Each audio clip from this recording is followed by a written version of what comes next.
6. Oh. But I tried to stay up as late as I you're could. like, okay, we're good. Close my eyes at like 9. Watching Rent. I was like, No, okay, I can't well, watch it anymore. I have to. Like, and then it was gone. Well, 9:45 is not so early. No, it's not so early. Oh, especially since I. Steve is dug in. My kids, so it's nice to have quiet. But I was so annoyed that I woke up like throughout the night many times. Yeah. But either way. I think that's the same Happy to be address here. that we gave everyone. This is still. I'm just sitting down for a minute. No, take your time. Where'd you eat last night? Some sort of Szechuan place. Oh, was it good? Yeah. It was like, Did your mom leave today? Yeah. Oh, Mom. That was a quick trip. I know. Oh, Steve says he sees me. Is it working? Yeah. Oh, my goodness. Did Doug?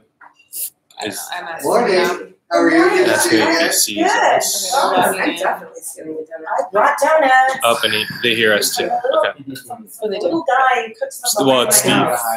Really? There's a full donut shop. I smell them every morning. So cute. I know. Fran, wait for me a plate. They're quite delicious. Just showing it's Steve right now. No, we're Steve. I know we're like the participants. Yeah. Oh well, yeah. Pull me on that, buddy. So. Here, I'll sit here. Yeah. Do you need a Are you ready to enjoy this? Thank you. They were. I just was trying to figure out the credit. I'm gonna put this in front of you.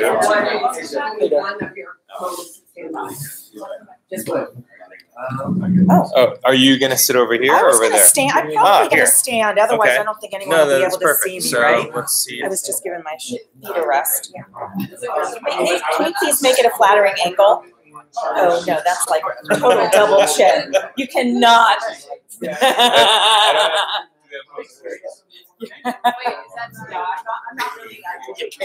Back up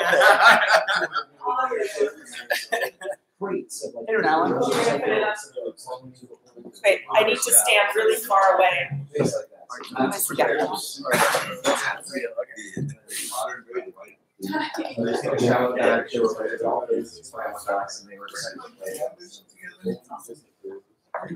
Okay, there we go. Pop that up a little bit. That work? Here you go. You didn't need all that space. There we go. There we go. It's a little distracting. So we don't know if Doug's in yet.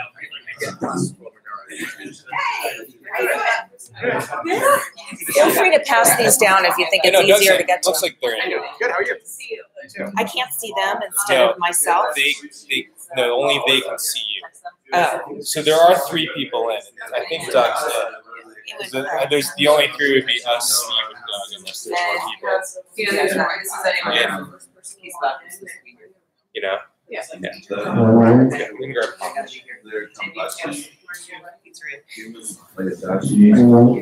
Kate, can you reach that pizzeria piece of paper, please? Can you text for me and find out? Yeah. And anyone else might be missing. There's Liz. Pizzeria. Who's missing? So how's everybody doing on meal and rest break compliance? That's Shayna. Kate. Shayna is the queen of rest break compliance. Yeah?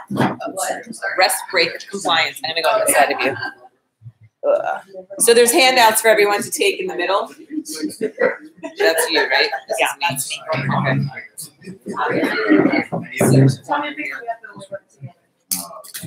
And I'm definitely gonna have a donut. Oh my gosh, there's so many options. And there's donuts.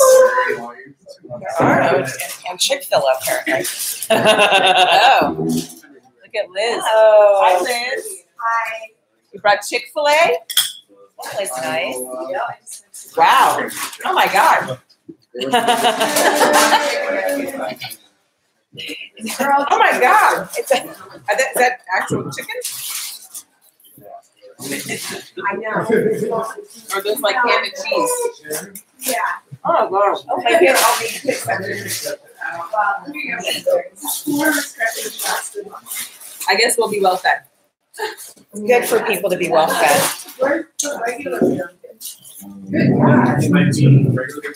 Okay, Chick-fil-A and donuts. So you've got this. You've got like the sweet and the salty.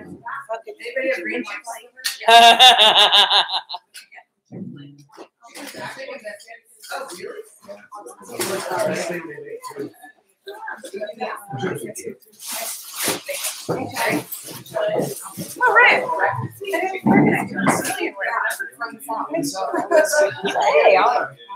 It's busy back there. I know. I'll just stand over here.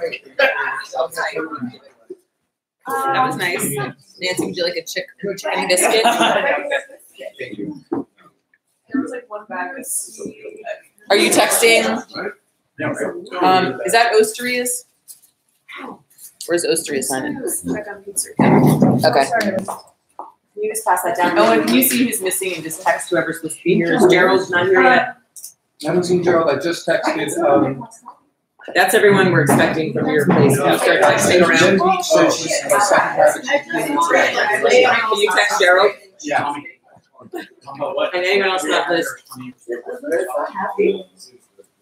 I think this is very funny that everyone's eating Chick-fil-A and donuts. No,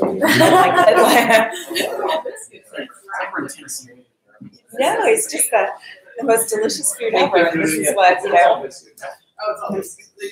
This is what brings us joy. Now I know. I wouldn't have known. I thought donuts would bring joy. Yo. I never thought of chicken. I don't know, chicken in the morning to me it's We have a fried chicken situation. oh, it's just saying. We like fried, like tender and nugget. Who doesn't? I mean, there's just like. Yeah. Yeah, and they will give us some of this. Yeah. You know what I might do? Okay. Maybe have all ready for student. Okay. What kind of sauce do you want? Surprise me. Remember the last time when they did? This is the chef at Osteria. So sad. Oh, no, there are more. Well, they gave like between me and Liz like one sauce between like 3 people. Oh, here, give it to me. Make sure. We have a lot more people, or? Yeah, we're missing probably half. Oh, okay. 3, 2, 3. But I guess this is LA. We're fashionably. They're not on time in LA. And it takes longer to get We give places. everybody a 15-minute grace period. You do. I should have told people it started at 9:30. Yep. Next time I'll learn. She's also on her. Anna's on her way. Kirsten's on her way. I bet you the parking situation is really bad right now. It's a Monday. I just parked on the street. Right here? It's 2 hours over there. Over there. They park all day though. Oh, So there's a lot. I think like oh. somewhere down yonder. And I think we use it, it's at the school and they let us use it and they shuttle us or something. Because parking is very challenging. Yeah. And 2 hour parking's fine. Well, for you, yeah. But if not, we can run out and meter it. There's no meter, it's just street. And everyone, just make sure you guys sign in, please. Where is it? There's 3 of them.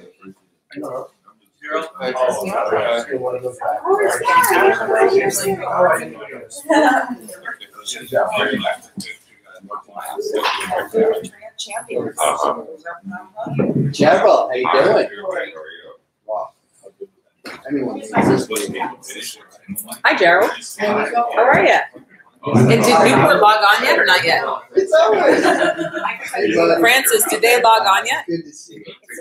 Right Oh, there. how come we can't see them? They, apparently they can see me. What's that? Were you missing when you?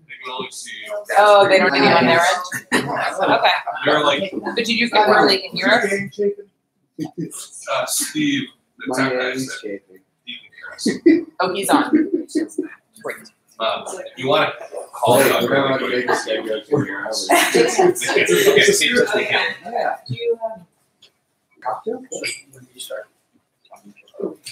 Carol, did you share it? 3 minutes just to get more of the game. Don't make fun of Beach in Newport, they can hear us. Man, are they phones up yet? Kirby's like 3 minutes away. Who? Kirby? Kirby, okay. Maybe we should connect this to the phones. Oh, we have one. A bunch today. I think it's up to you if you want me to I think start. we should wait a couple minutes just to see if a few more. You're back. You got your customs already. Packing a lot. Egypt. Look at you with your 2 phones. I know. Well, just one is just. Oh. And one is my personal. Instead of it goes out in case you ever need my phone for any reason, it's just work. I think that's good. Yeah. It's good to have stuff. I've always done that in HR. Actually, from a boss of mine, she started doing that years ago, and I was like, "What a great idea!" And then everywhere I've been since, I get one separately. So I'm just putting my phone. It's none of my own personal stuff. Well, and it makes sense. Right? Yeah. Nobody. I mean, yeah, except for maybe Kate or Mark, but that's like about it. Right? Because I just had something in a different state, and I said. How are you doing? I need to personal phone machine.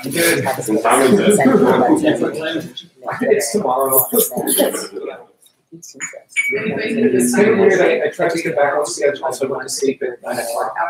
Ooh, bad idea. Yeah. The one they take to everything from everything. You can have like. No, they do have That's like it. On the list. Also today, yeah, 8 times going out. Oh. No, I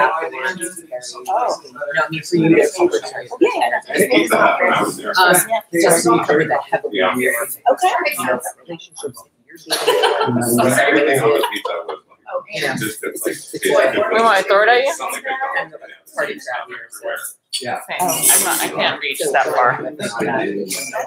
Hey, how are you? Good. How are you? Good. Have a seat. Have a donut. Have a Chick-fil-A. I won't have a donut, but I'm gonna go around. Oh, well, let me get out of the way. There's chairs over here and over there. Hello. Yep, there's 2 chairs that you need. Hello. How are you? Good. Nice to see you. Nice to see you too. No, have the donut. There's 2 seats right here. Oh, you want to go through? I mean, you're very well there. I suppose not. Thank you. There you go. You're a purist, right? No sugar. I'm good. How are you? No. You brought your own, and Liz dumped out 40 Chick-fil-A sandwiches here. So nice. This way? I think you can get through this way. If you don't see your name, just handwrite your name. Yeah, they're going around the sign-in sheets. Everyone should have one of these packets. You're on. The packets are on the table somewhere, There's a bunch of them here. hidden under all the Chick-fil-A's. Anyone else need a? Oh, you're on the other sheet. That's good. 2 down there. So everyone, just make sure you sign in, please. So how many are we missing now? Looks like Case, do you think? there's enough Chick-fil-A. 3 of them. And those 3 of them? Nobody from Peace Baka, right? Every Peace Baka is here? Okay. How much we got? Herbie's still missing though, right? Oh, right, yeah. Herbie's are stuck. Are you sitting over there? Hi. I'm over there. I said Herbie. Hello, Jennifer Beach. Hey, Jen.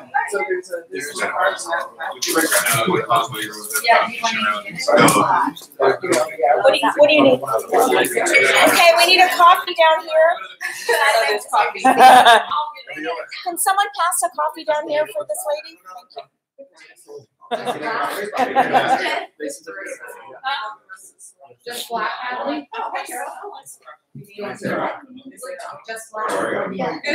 Does anyone need a donut? I know. They'll be, I promise you they'll be I know, I'm very just- soon. Oh. Kate, how close is Herbie? You said 3 minutes. You said 3 minutes. Okay. I don't really mind. All right. So, hi everybody. I'm Missy Andriazola. Hi, Missy. Just kidding, I know all of you. Anyway, so a couple things. So I want to introduce Nancy Yaffe. She is with Fox Rothschild. She is the partner for the hospitality practice, and we partner with her colleagues back in New York as well with Fox. And we just did a big training over 2 days in New York with about 150 management employees over 2 days. So there's a couple rules for today. All phones should not be out. They should be off and away, please, in your bags. No cell phones today. Obviously, our topic today is harassment, sexual harassment, discrimination. It's a very serious topic. I've talked to many of you about many instances and incidents, and really here today because there's some new changes in law and things that we need to do as a company and a group, and for you all as well, because we really want to lend comfort to you all when someone comes to you and says, I was harassed, I feel discriminated against. And a lot of times it's like blank stare, oh my gosh, right? And I'm here to, of course, help as a resource. And Nancy is sort of new in our relationship here, which is great. And we will go to her for guidance when we need to. But she really wants to explain to you, this is also a major interactive. So please ask tons of questions. I would think in New York, there was more questions than Carolyn was saying, but these are for your time to say, what do I do if, what happens if, what does this mean here? There's 2 sign-in sheets. One are the papers with your restaurants listed, so make sure you sign there. Also, before you leave today, on the back page of this handout, which you should all have, you need to read it and fill out all the proper information, and you'll turn it in to me at the end to show that you were here for the training today, because it is required by law anyway. So without further ado, I will introduce, and hello, Newport. I know you can't talk, but if you have questions, text Kate Greenberg. And I'm just looking at myself. And I'm Missy's right here, sorry. So anyway, I will let Nancy kick it off. Hi, everybody. Okay, so most of you, a lot of you I've met before. So does anybody, how many people have seen me before? Most of you. Okay, good. Welcome. Okay. So some of this training we've done before. There's certain topics I have to cover, and I certainly could talk about Me Too for 2 hours. But what I really want to do is make this training topical to you. So I'm going to go over maybe in the first 10 minutes the things we have to talk about. And then I'm going to go and talk about the things that I think you need to hear about. But again, the more interactive this is and the more relevant it is to you, the more helpful it is. I don't need to talk for the next 2 hours. What I really want to do is be a resource to you. So we're here because California law requires harassment prevention training. Okay, it requires it for all managers and supervisors every 2 years. And because of the Me Too movement, we've got a whole bunch of new laws on the books this year for sexual harassment. And of course, this issue is now incredibly prevalent. So things that people got away with before, they're just not getting away with anymore, okay? Which on the one hand is quite good, right? When you talk about Harvey Weinstein and things like that, where you've got perpetual apparent problems. But on the other hand, it also means that there's a heightened awareness. So like a passing joke or comment that people might have let slide before, now there's a heightened awareness with all the people that work with you.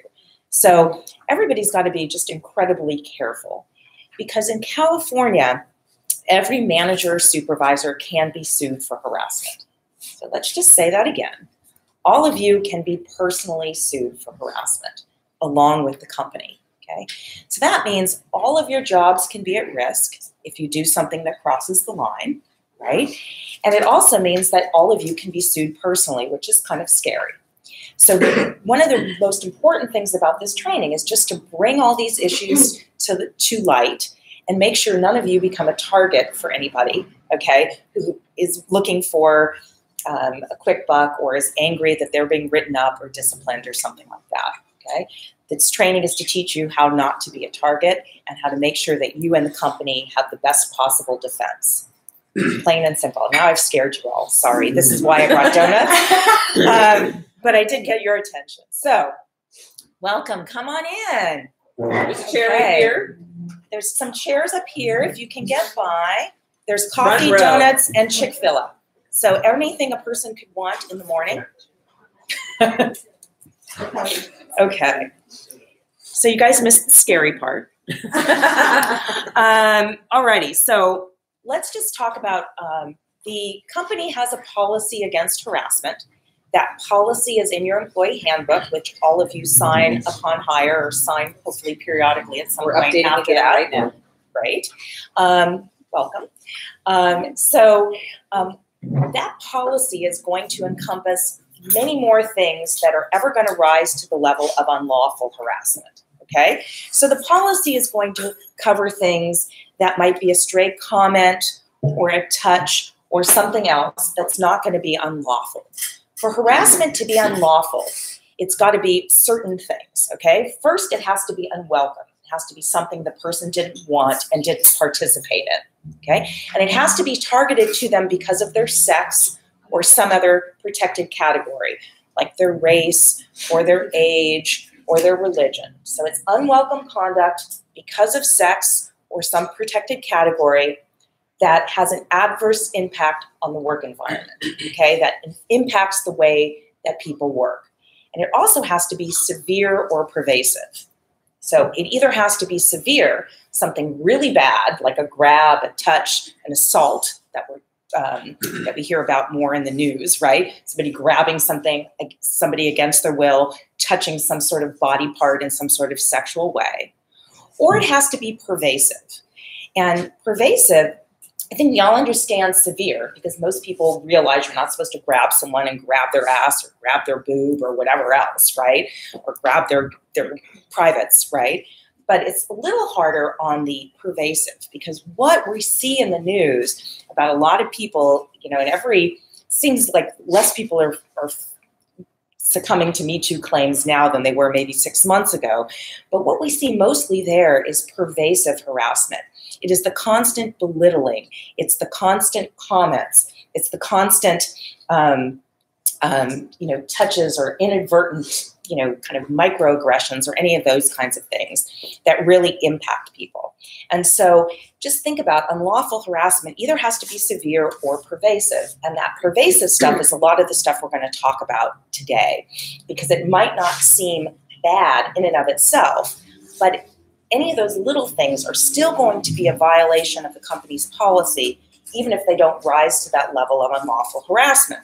And the goal here, of course, is to nip everything in the bud when it's just a policy violation, to address it just the way you address any other policy violation. So you never have an issue that rises to that level of unlawful harassment. You guys good with me? Okay, good. Yeah, question. Yeah. So is pervasive harassment still included basis of sex, or is just pervasive harassment because you feel picked on all the time and it doesn't matter if you're male or female? Okay, so any sort of unlawful harassment has to be unwelcome, based on sex, and be either severe or pervasive. Okay. So it's got to have all those things. Okay. So if someone just feels picked on all the time, but they're not picked on because of their protected category, that is not harassment. But the reality is there's so many protected categories in California. Anytime someone feels picked on, they're almost always going to think that it's because of their protected category. So, okay, let's just go through how many protected categories do we have in California? I think there's 22. So let's think about, we're talking today about sex and gender. Okay, can anyone name any other protected categories for me? Age, so it's over 40, not under 40. Religion, okay, that's 4. Creed, yeah. Fine, whatever that means. Yeah. Sexual orientation. Sexual orientation. Ethnicity. Fatness is not one. Fatness is not one of them, nor is ugly. Physical, but physical or mental disability is. So if someone is fat or ugly because of a disability, then it would be protected. And I'm being a little cheeky, but it's true. Okay, so if someone is morbidly obese or something because of a thyroid disorder, it could actually be a disability. Okay, so we had race, creed, color, national origin, marital status, military service status, country of origin. Let's see, we had gender, sex, sexual orientation, gender identity, right? Goodness, what else? I don't know, we covered age, religion, you got the idea. Yeah. So, pregnancy, medical condition, genetic condition. Okay, so getting back to the question, if I am an employee here and I feel like my boss is picking on me, okay, and I am a woman, and I am white, and they have a different color skin than me, and they're a different age, and maybe a different religion, and maybe a different sexual orientation, the first thing they're going to think is, Nancy's picking on me, not because I did something wrong, but because I'm different than she is in some of those protected categories, okay? And almost everybody falls into a protected category, I say, except for the youngest, healthiest white guy. Straight white guy. But generally otherwise, most people are protected. One thing that was That's why I have Nancy, one thing that came up that was a good example is, the Gordon Ramsay type, it was, that behavior strictly related to actual performance and, does that become harassment the way, let's say he was not swearing, but just really yelling a lot and demanding the best and all of that, where does that, okay, so where does that cross the line? I call the Gordon Ramsay example the equal opportunity asshole. Okay, so that is someone who's an equal opportunity jerk, asshole, or bitch, whatever you want to call it. The persona of. Yeah, the persona. Someone who just yells and screams and belittles everybody. Okay, and I'm going to say that technically that might not be illegal harassment because it's not on the basis of a protected category because they're an ass to everybody. But it still is absolutely inappropriate and it still is a violation of company policy. Because in California, we have this thing called bullying, okay? And the law in California requires us to train on bullying. And what bullying is really, honestly, just that equal opportunity asshole type behavior. When someone is bullying or belittling somebody, maybe not on the basis of a protected category, but just doing it in a way that is not necessarily just good management, but in a way that actually, I like to refer it as just shaming or blaming somebody, okay? Performance management is when you say something like, I'm really disappointed in you, I told you not to do it this way, no, I need you to clean that, I need you to do this, that type of thing. But what is not good performance management, I usually use an example, is, God fucking damn it, I told you not to do that, scream, scream, scream, spit, spit, spit, point, point, point, red face, angry, blah, blah, blah, okay? Anybody is doing that, they need to chill out, okay? Because that is the type of thing that's going to get somebody in trouble. And I have had many claims in 25 years of practicing law over those yellers and screamers and spitters and red-faced people. It's not good management, despite Gordon Ramsay making a lot of money out of it. And it's not helpful to build support in the team. It's kind of old-fashioned when we talk about traditional chefs in the French kitchens and people yelling, what are you, a stew maker, or whatever they say. That type of behavior in California these days is likely to get somebody into trouble. Also, in the days of gun violence, okay, any sort of pointing or anything like this, I would say if you're a pointer, this is not a good idea.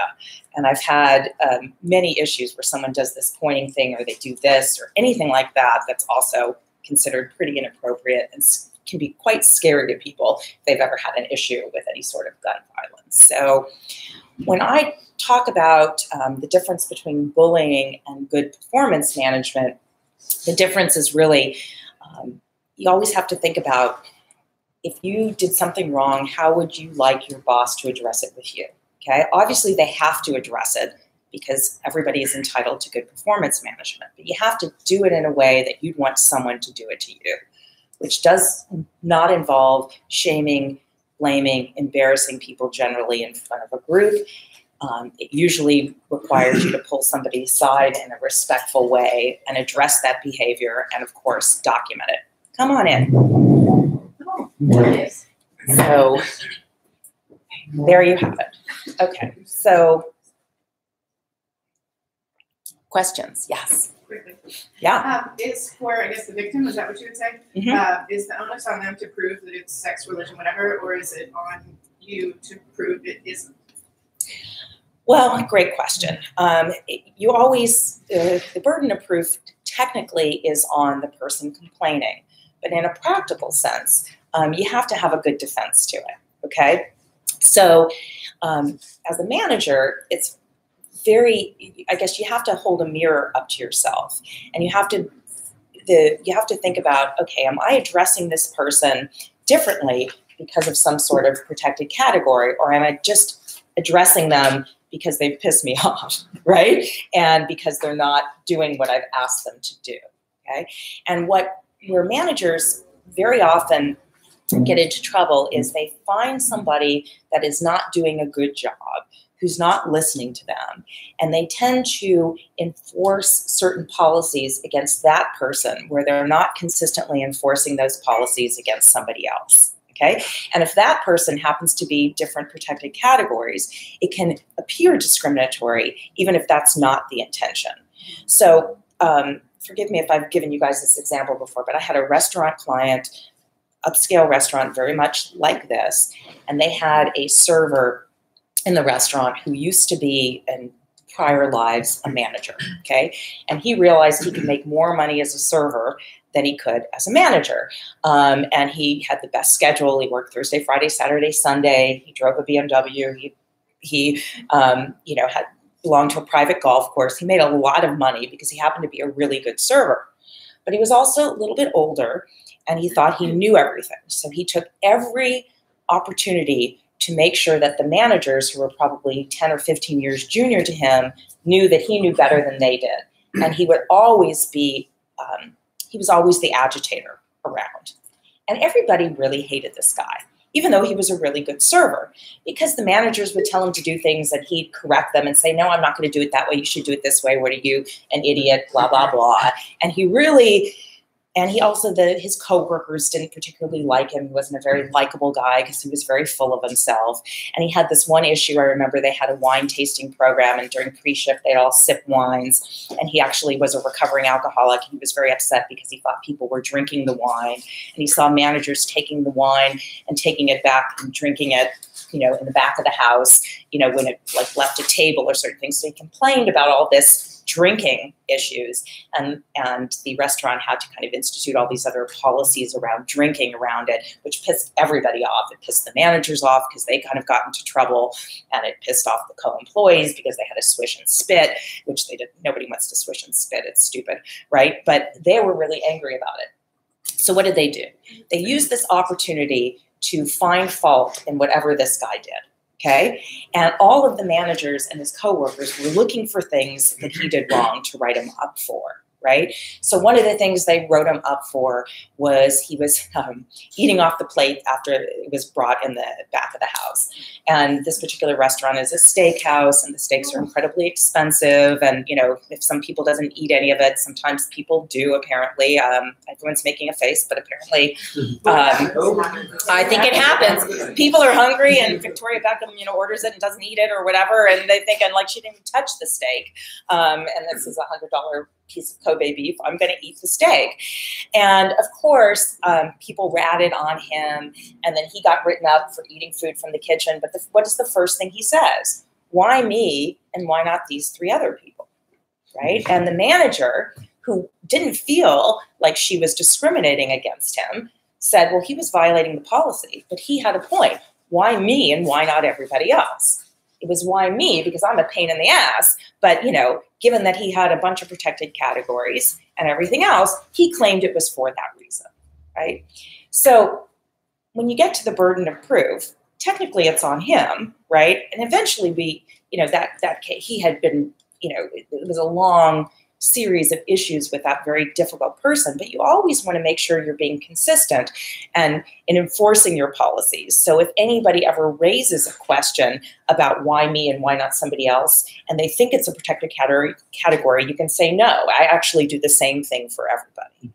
And I find that's a really hard thing for managers to do, is to be consistent, because you notice things with the people that are pissing you off more than you notice things from the people that are doing a good job. It's just human nature, okay? So we have to write everybody up consistently, because if something goes to litigation, Nancy's going to say, Missy, I need the write-ups on all the other people. And we may or may not have it. There has to be, which will be into our training this afternoon on disciplinary.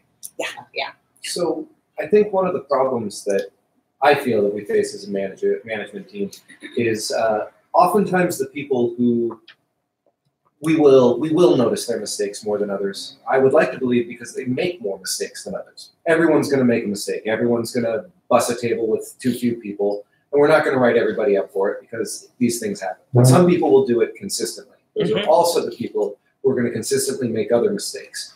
Every single time, those tend to be the people that go, it's because I'm a protected status. Right. And it makes it very difficult and they're also often the people who come up and say, so-and-so's doing something wrong. And so then we find ourselves in an uncomfortable position where we recognize that we have people who are not following our protocol that we need to document, and probably we've already made up our minds don't belong as part of this team. But now we really feel like we have one hand tied behind our back when it comes to addressing those performance issues and moving that person along. What is the best strategy for addressing people who are honestly underperforming in many categories? Two things. The first thing is if you've got an issue where you're noticing something and somebody's doing it, but other people are doing it, but somebody's doing it more. I think the best thing to do is to kind of have a general team meeting and saying, we're noticing a trend. Okay, this has always been the policy. We're not supposed to do whatever it is, bussing, whatever you said, bussing the table this way, or whatever the process is. And I'm noticing this from more than one person. So going forward, we're going to put a renewed emphasis on whatever this standard is or whatever this policy is. Okay, everybody full and fair warning, whatever you've been doing, we're going to, we're noticing everybody's falling short. This happens. Just like everybody starts January working out, and by February 1, no one's working out anymore, right? So it's always been a policy, it's always been a standard, but now we're going to do a renewed emphasis. And you kind of make a note as a manager to the file that you had a team meeting and you talked about this standard, okay? And then after that, anybody that violates it gets written up. You've like leveled the playing field. You put everybody on notice. So then when you notice Mr. Bad Performer doing the same thing, you say, I just had this meeting, right? We drew a line in the sand, right? And we said, going forward, we're going to document it. And the good employees are not, or will heed the reminder, but the difficult ones might not. And then you can feel clear about writing them up and addressing that behavior and having it be consistent. Okay, that's number one. The second thing, and this is one of the issues I wanted to talk about anyway, is very often retaliation claims go hand in hand with harassment or other complaints, right? So a retaliation claim is three things. Okay, one, it's someone complains about something. In legal terms, we call that a protected activity. Okay? The second thing is something bad happens to them. They get written up, fired, disciplined, something. We call that in legal terms an adverse action. Okay, and the third thing is the two things are connected. Okay, there's a causal connection. So the way that works is I wouldn't have gotten written up if I hadn't complained, or I complained about something. I complained about my coworkers, and then I got written up. Okay, and that can trigger a retaliation claim. And the best, really, the most effective way to defend against a retaliation claim is to show that the conduct happened before the complaint. Okay, so like I just had this in a lawsuit I'm dealing with. Someone claimed that they were written up because they complained. They were written up for performance issues. But when you put it all together in the chronology, they were written up 6 times before they complained. Okay, and they were written up after they complained. So as a lawyer, then I get to say, well, wait a minute. The complaint wasn't the trigger to them being written up. They were written up 6 times before it. Right? So the complaint just happened, and you don't get to complain and insulate yourself from further progressive discipline. That doesn't work. It's not a get out of jail free card, right? So part of it is kind of consistently addressing performance issues. So when someone does complain, you've got some history of what you've been doing, which, and in addressing issues consistently for everybody. That's kind of the two ways. So it's really the best way to address problematic behavior is to, one, be consistent, and two, if you haven't been consistent, to draw a line in the sand and then be consistent. I guess, I mean, I see that, and we use our lineups, which happen daily. But because they happen daily, not everybody is at those lineups. So oftentimes we'll use that to say this is the standard we're focusing on. We'll bring that up for a week to try to make sure we cover everybody as they go through. Do you have any notes of what you covered in the lineup? We You do. do in your manager notes or something? We have staff take notes in our lineup of what the managers cover, and we post it for people who either come in later, and then we keep that in a binder so anybody who misses several days can go back and look through those notes. And you have those for evidentiary purposes too, which is good. Love that. Yeah. I guess. And we should do that, by the way, at all restaurants, if you don't already. Like, I don't know, Rick, if you do, and Alan, if you guys do, but that's good practice for sure, because And Nancy make will, sure of the course- binder doesn't, like, you know, at some point it's got to get scanned and saved somewhere, yeah, right? Don't because throw it Nancy away. will call Yeah. upon those notes one day if needed.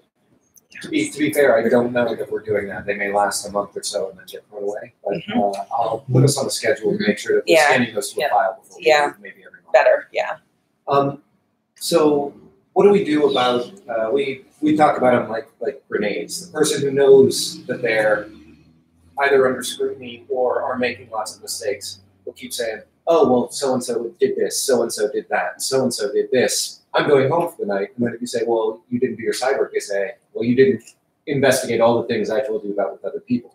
So now you're picking on me because I just told you what everyone else did wrong."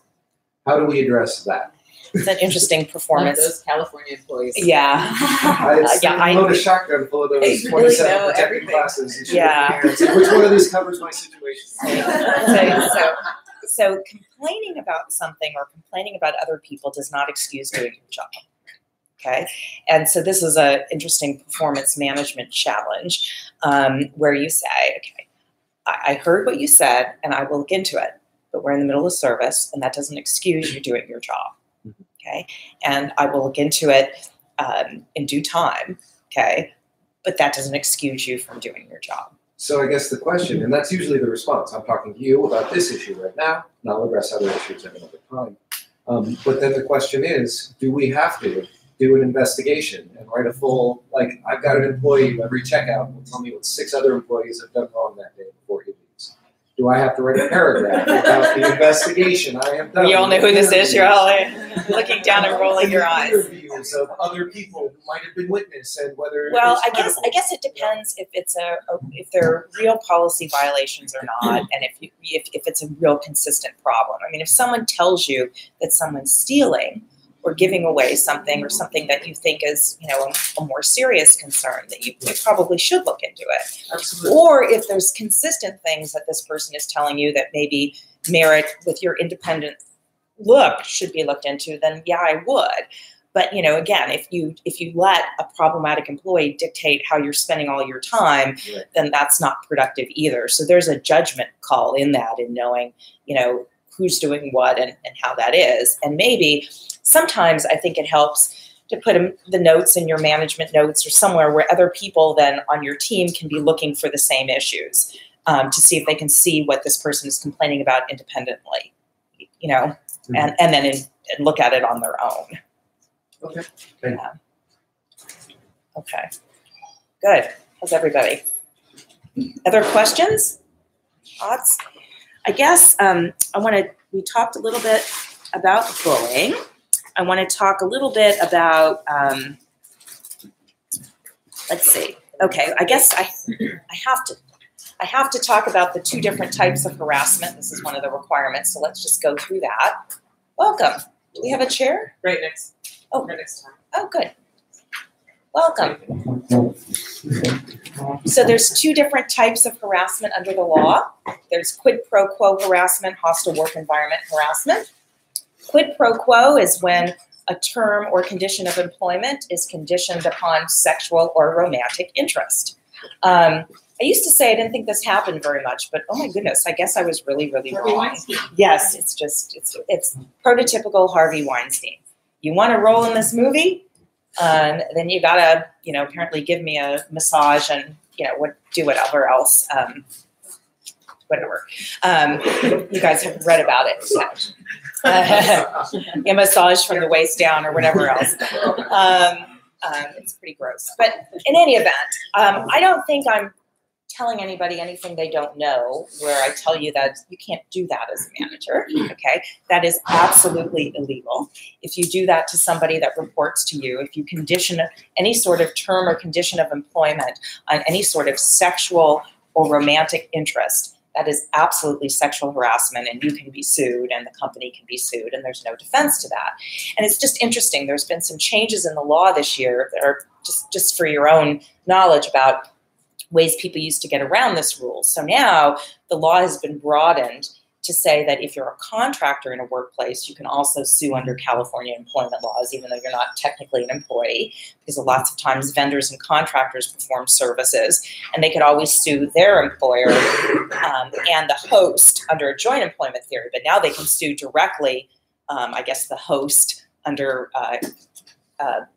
California sexual harassment law. Okay, so that the law's been changed in that way. The law's also been changed because there were a lot of issues with people like in the tech industry with investors and board members and other things harassing people or claiming, demanding sexual favors, but victims couldn't sue them because they technically weren't the employer. They were just some powerful investor. So like, a female entrepreneur or something would go to some investment management firm and the men would be abusive and she had no recourse. Well, the law's now been changed to give women or men like that some recourse where you can sue people that have control over not necessarily your direct employment, but other channels to jobs. So that would include like, agents in Hollywood or board members or investors or other things like that. So employees are now protected in a much broader way from quid pro quo, all as a result of Me Too, which I think is pretty interesting and helpful. But I guess the lesson in the Me Too movement is that, people, if you Google the top 100 Me Too's, it's amazing how many people's careers have been brought down by the Me Too movement. Not only, it started out, in the entertainment industry and comedy, Bill Cosby, you think about him, just tremendous, and, Harvey and the whole entertainment industry there. But, we have chefs now, we have restaurateurs now, we have all different types. Hey, welcome. No seats. Just grab a chair. Grab a chair, come on. There's pretty much no industry now. Politics, we've had people in the state and federal legislature, we've had judges, we had somebody on the Ninth Circuit. Well, the president hasn't, not yet, but He's worried about it. One, as my assistant says, pretty soon the orange jumpsuit to match the orange hair. That's what she's waiting for. But in any event, there's all types of industries that are now affected by this direct quid pro quo. And people like Leslie Moonves, which I think is fascinating, people who literally have had a great career in the last 10 or 20 years, but they did stuff like in the 90s, a lot of you were children then, right? And it's coming back to haunt them. So that kind of behavior, that boorish, quid pro quo type behavior that really used to be tolerated and looked over now is not, and can really come back to haunt people. So I guess what that means for you all, other than not to do it, obviously, is if you ever see any of that in any way, shape, or form, you've got to escalate that to HR, because that is obviously a big danger sign. And then the other thing is, as managers, you have to just be really careful not to do anything that could be misconstrued as quid pro quo harassment. So again, I know there are certain situations where managers go out together, they drink together, they socialize together, they bring other friends into their circles, and they hang out together after hours. And so there are situations there that can get managers into trouble. So, every year after Coachella, I almost always get a call, oh, we had a pop-up in Coachella and we rented a house for our team and everybody was drinking and doing their legal pot smoking and everything else, and something happened and someone crossed a line, okay? And so you've got to be really careful as managers, because if you do that and you cross that line into something that could be construed as quid pro quo, even though it might feel welcome at the moment, that is something that can really put your career at risk and can put your own livelihood at risk, as well as get the company sued, right? So I don't know, I tend to raise this question sometimes when I'm talking about quid pro quo, because I know that a lot of times people get into romantic relationships with people they work with. So sometimes I will say, has anyone ever gotten romantically involved with someone they worked with? And I raise my hand. Am I the only honest one? Okay, yeah, okay. People meet people at work, okay? This is pretty much, we all work really hard, and it's, this is what happens. But you have to just be incredibly careful, because if there's any sort of power differential between you and the person you're romantically involved with, okay? If you are a manager and they are not, or you are the general manager and they're an assistant manager, or you've just been a manager for 10 years and they've been a manager for 1 year, okay? Managers hanging out with managers are not immune, okay? Apparently I had some managers at one of my training that lost this point, okay? They got the point that they couldn't screw around with subordinates, but they somehow missed the point that it was still risky to screw around with each other. So now I'm always in my training, I'm explicitly saying it. It is still risky to screw around with each other, because if there is any power differential between you and that person, and if it doesn't wind up that you live happily ever after, which I'd like to think that some relationships still do, but most do not, okay? There is the chance that that person is going to say they were with you and they were afraid not to be, and that it's some sort of harassment. Can I mention a couple questions for you? You may. So, if anyone in this room is dating a subordinate, they need to raise it to me immediately, so we can have a conversation about it. And a love contract. And that's what I was going to say as well, a love contract.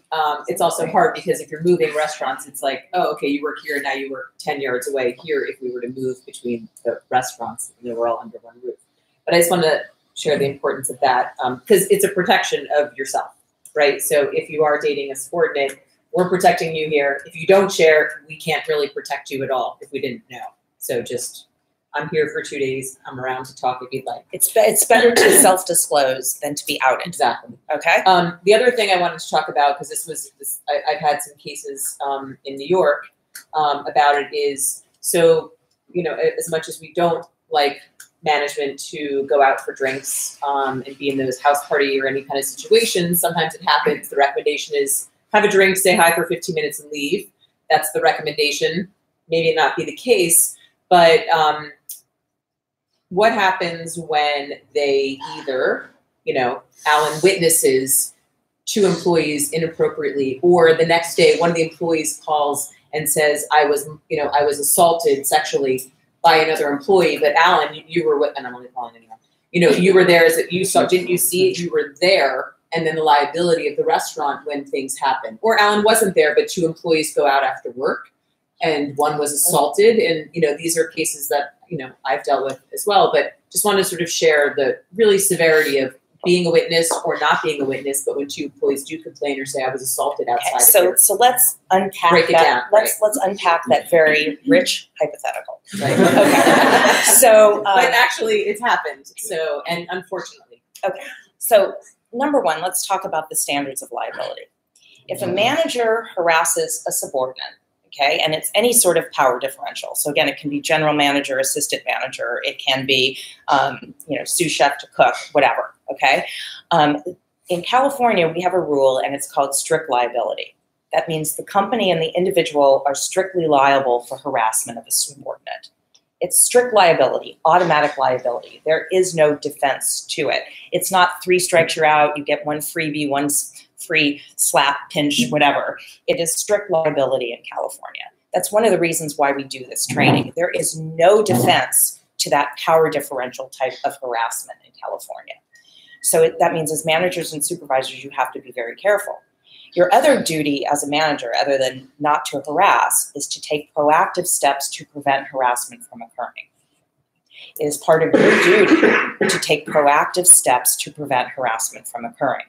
So if you hear about it or see about it, you have that duty, and that means you have to do something about it, okay? That's about managers. What about coworkers? 2 cooks, 2 servers, 2 managers at the same level, no power differential. Sure, they can screw around. They can do whatever they want to do, okay? It is not harassment when there's no power differential problem.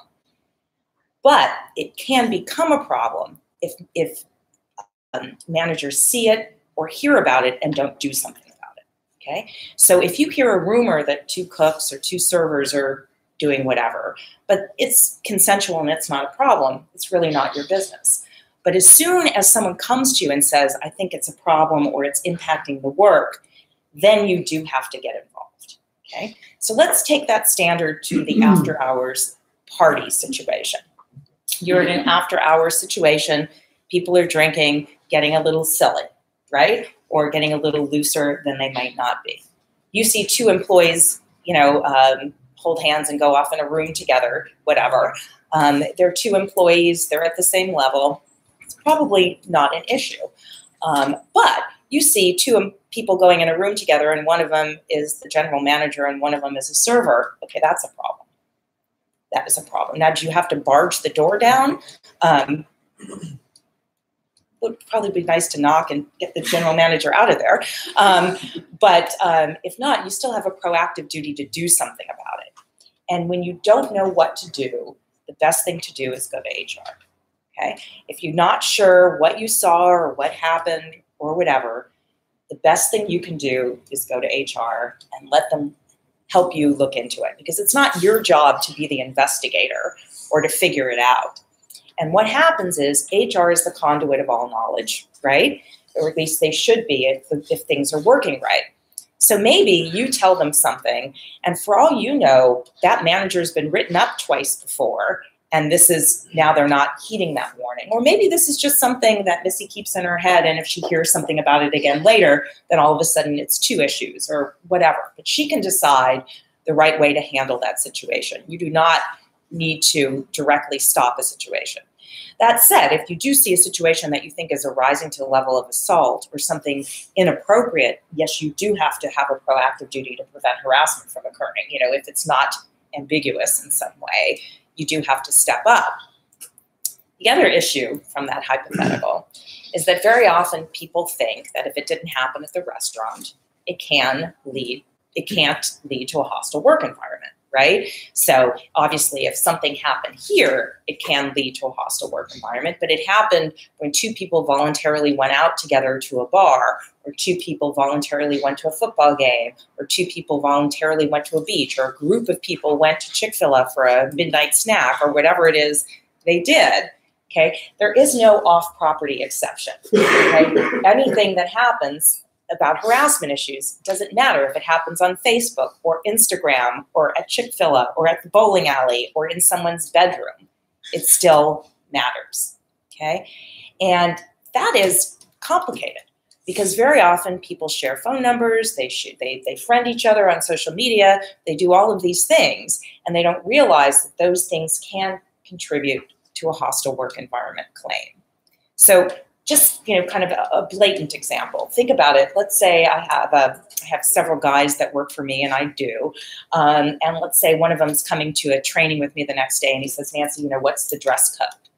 And I say, "Okay, why don't you wear those cute khaki pants because your ass looks so fine in those pants." Okay, clearly.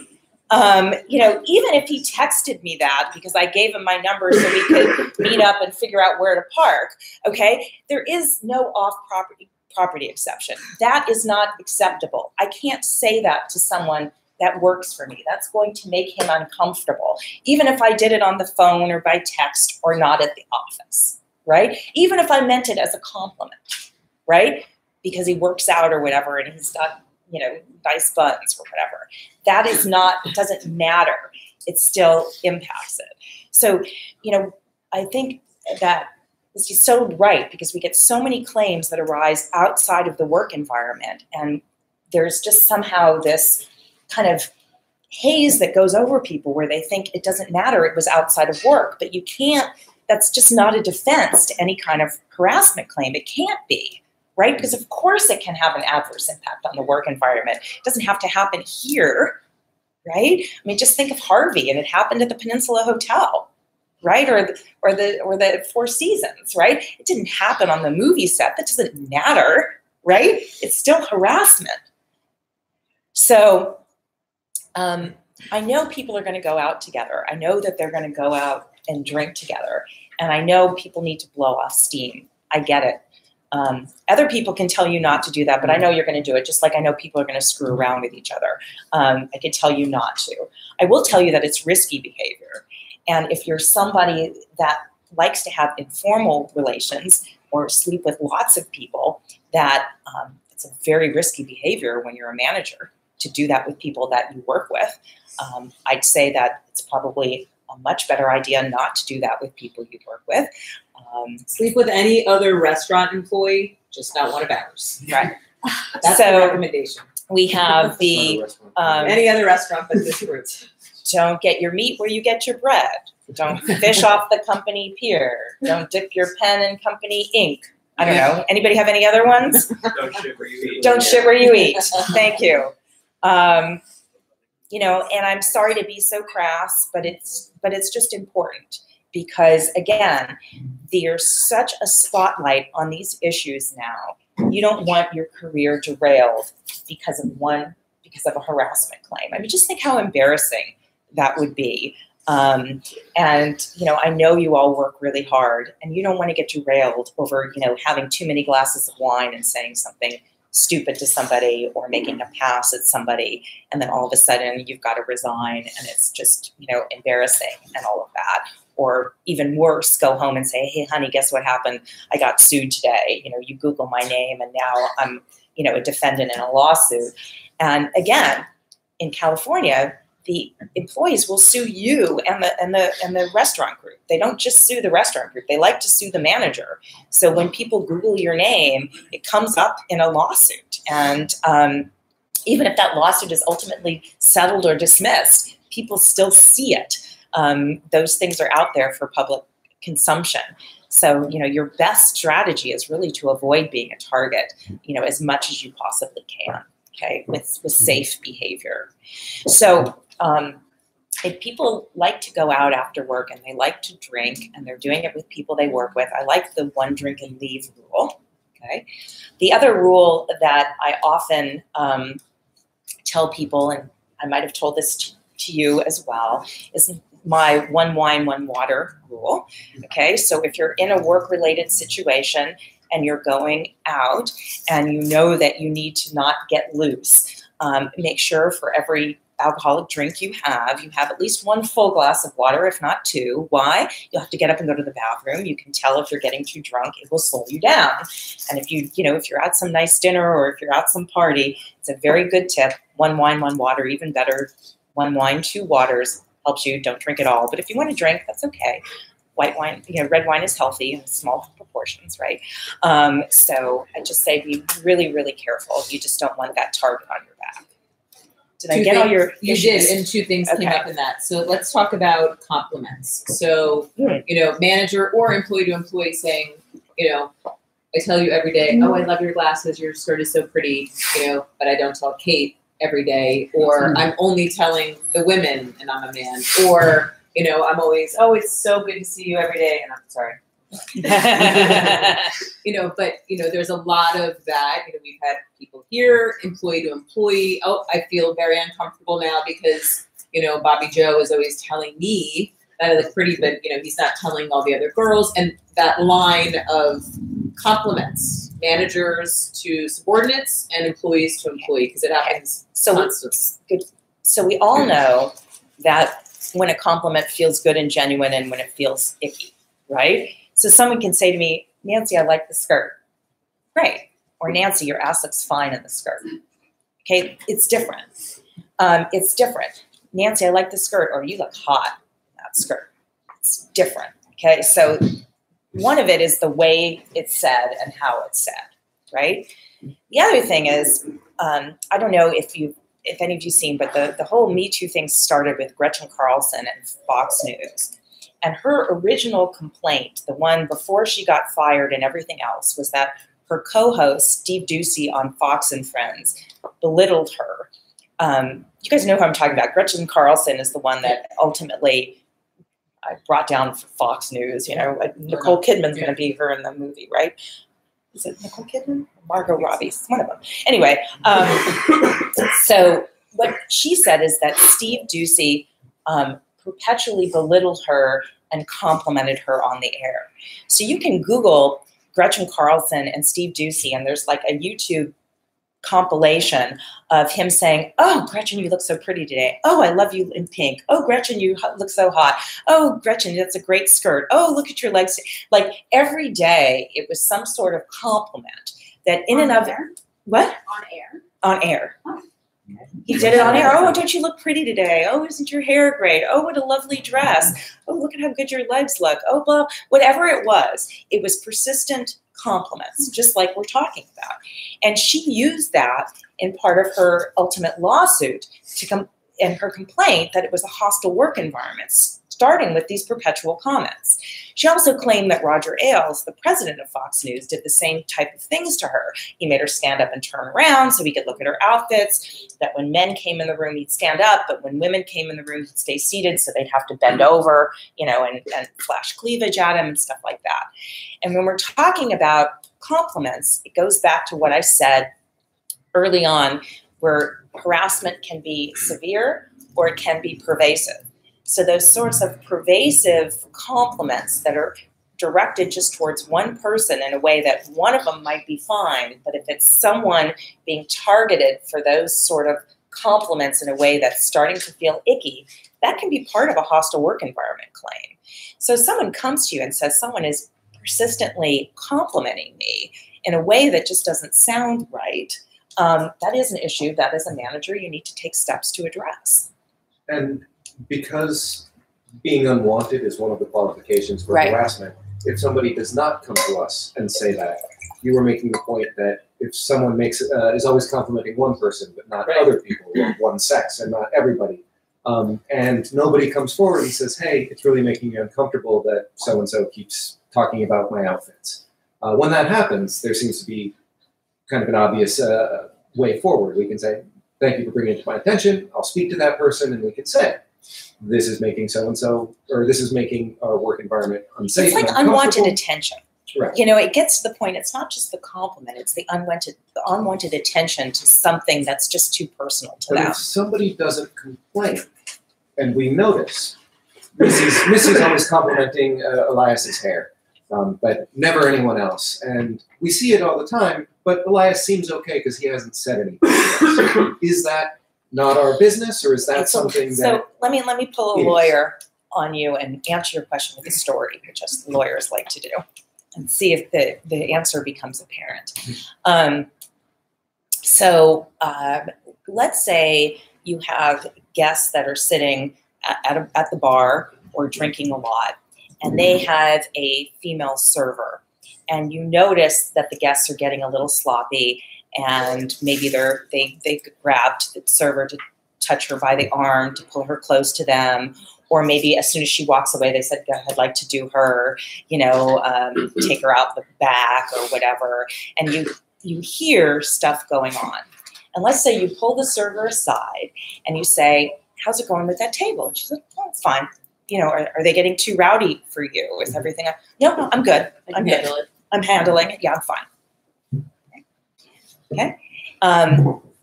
What do you do as a manager?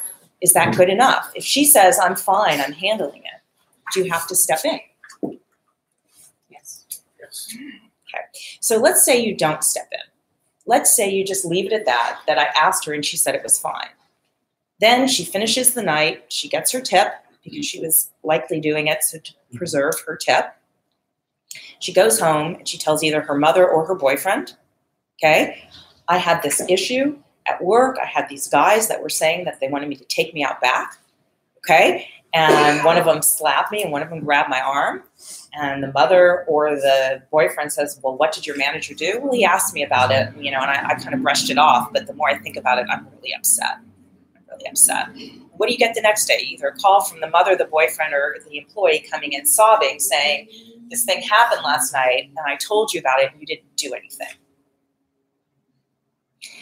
So my point is, if it's upsetting enough to you to say something to the employee, then you have to do something more than just saying something to the employee. Okay, even if he or she says that it's okay, because it might feel okay to them at the moment, but it might not feel okay to them later. And again, you have a proactive duty to prevent harassment from occurring. Okay? And what I find very often with tipped employees, whether they be cocktail servers, bartenders, restaurant servers, is that they're okay in the moment, their adrenaline's up, they're working, they're hustling. But it's when they get home later and think about it, that's when they get upset. Okay, and that's when it can come back. So what you actually have to do gets kind of tricky, because very often they don't want to be pulled off the table because it can impact their gratuity, and it also can be embarrassing in some way. So that's when, as a manager, you really have to be thoughtful as to how to best step in. Is it to shadow that server, say, I understand you're okay with it, but I'm not. I'm going to please don't go to the table without me with you. Something like that, or I'm going to. The tip is yours, but I'm going to ask so-and-so to follow you. I don't know if you're a shared house on tips or whatever, but however you want to do it, some way to show that even if they're saying it's okay, that you've noticed something and you want to take steps to prevent what you see harassment from occurring. I think that's the better practice. And when it's come to my attention is when the manager or supervisor has said something, but they've not taken it 100%.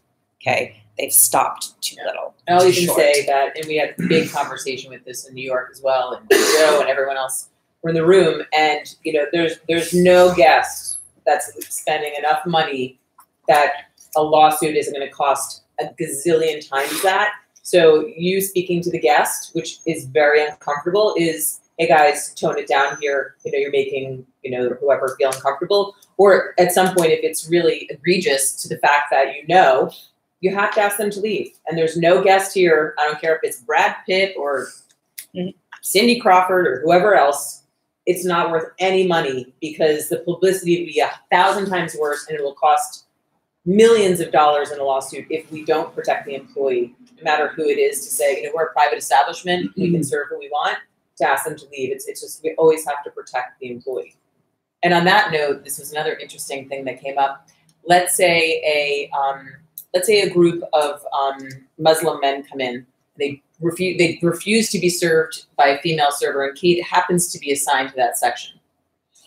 And I'm not, because I don't know California. In New York, it was a matter of Kate's assigned here, and if we take it away, we've discriminated now against Kate here. And these are the laws in our country, and this is how we follow it. They're welcome to leave, or they're welcome to, and it becomes sort of a reverse discrimination against her own employee by saying, I'm not just going to pull Kate because now she could have a defense.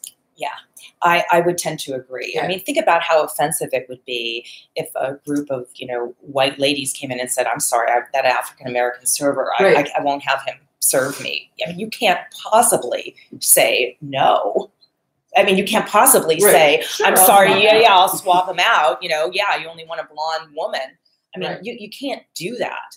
And you say, I'm so sorry, this is the person assigned to your table. You have to do that. Right. Yeah. You can't deal with guest requests that way. When we have customers that are particularly inappropriate, to the point that we would ask them to leave, is that permanent or is that time? I think it depends.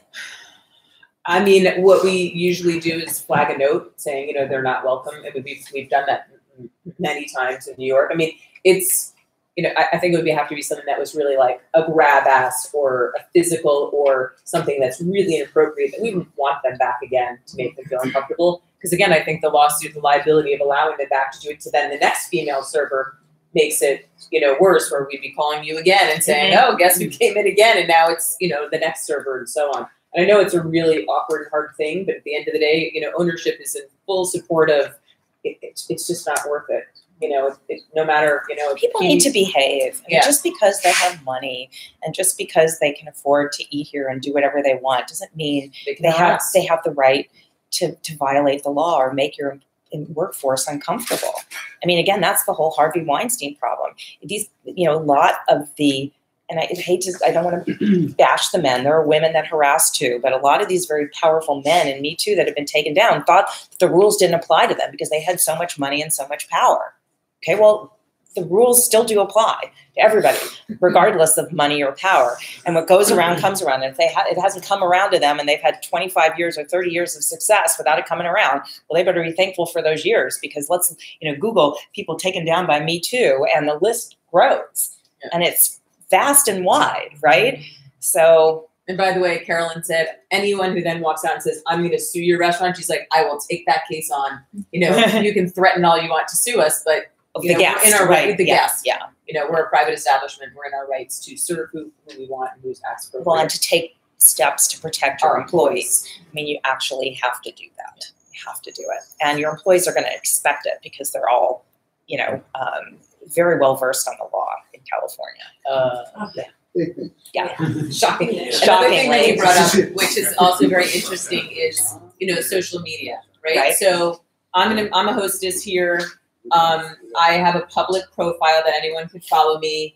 I post, and I never would, pictures of me in bikinis and going around the beach, and I'm going out to the club tonight. I'm wearing very something scantily clad all the time, and everyone here happens to follow me.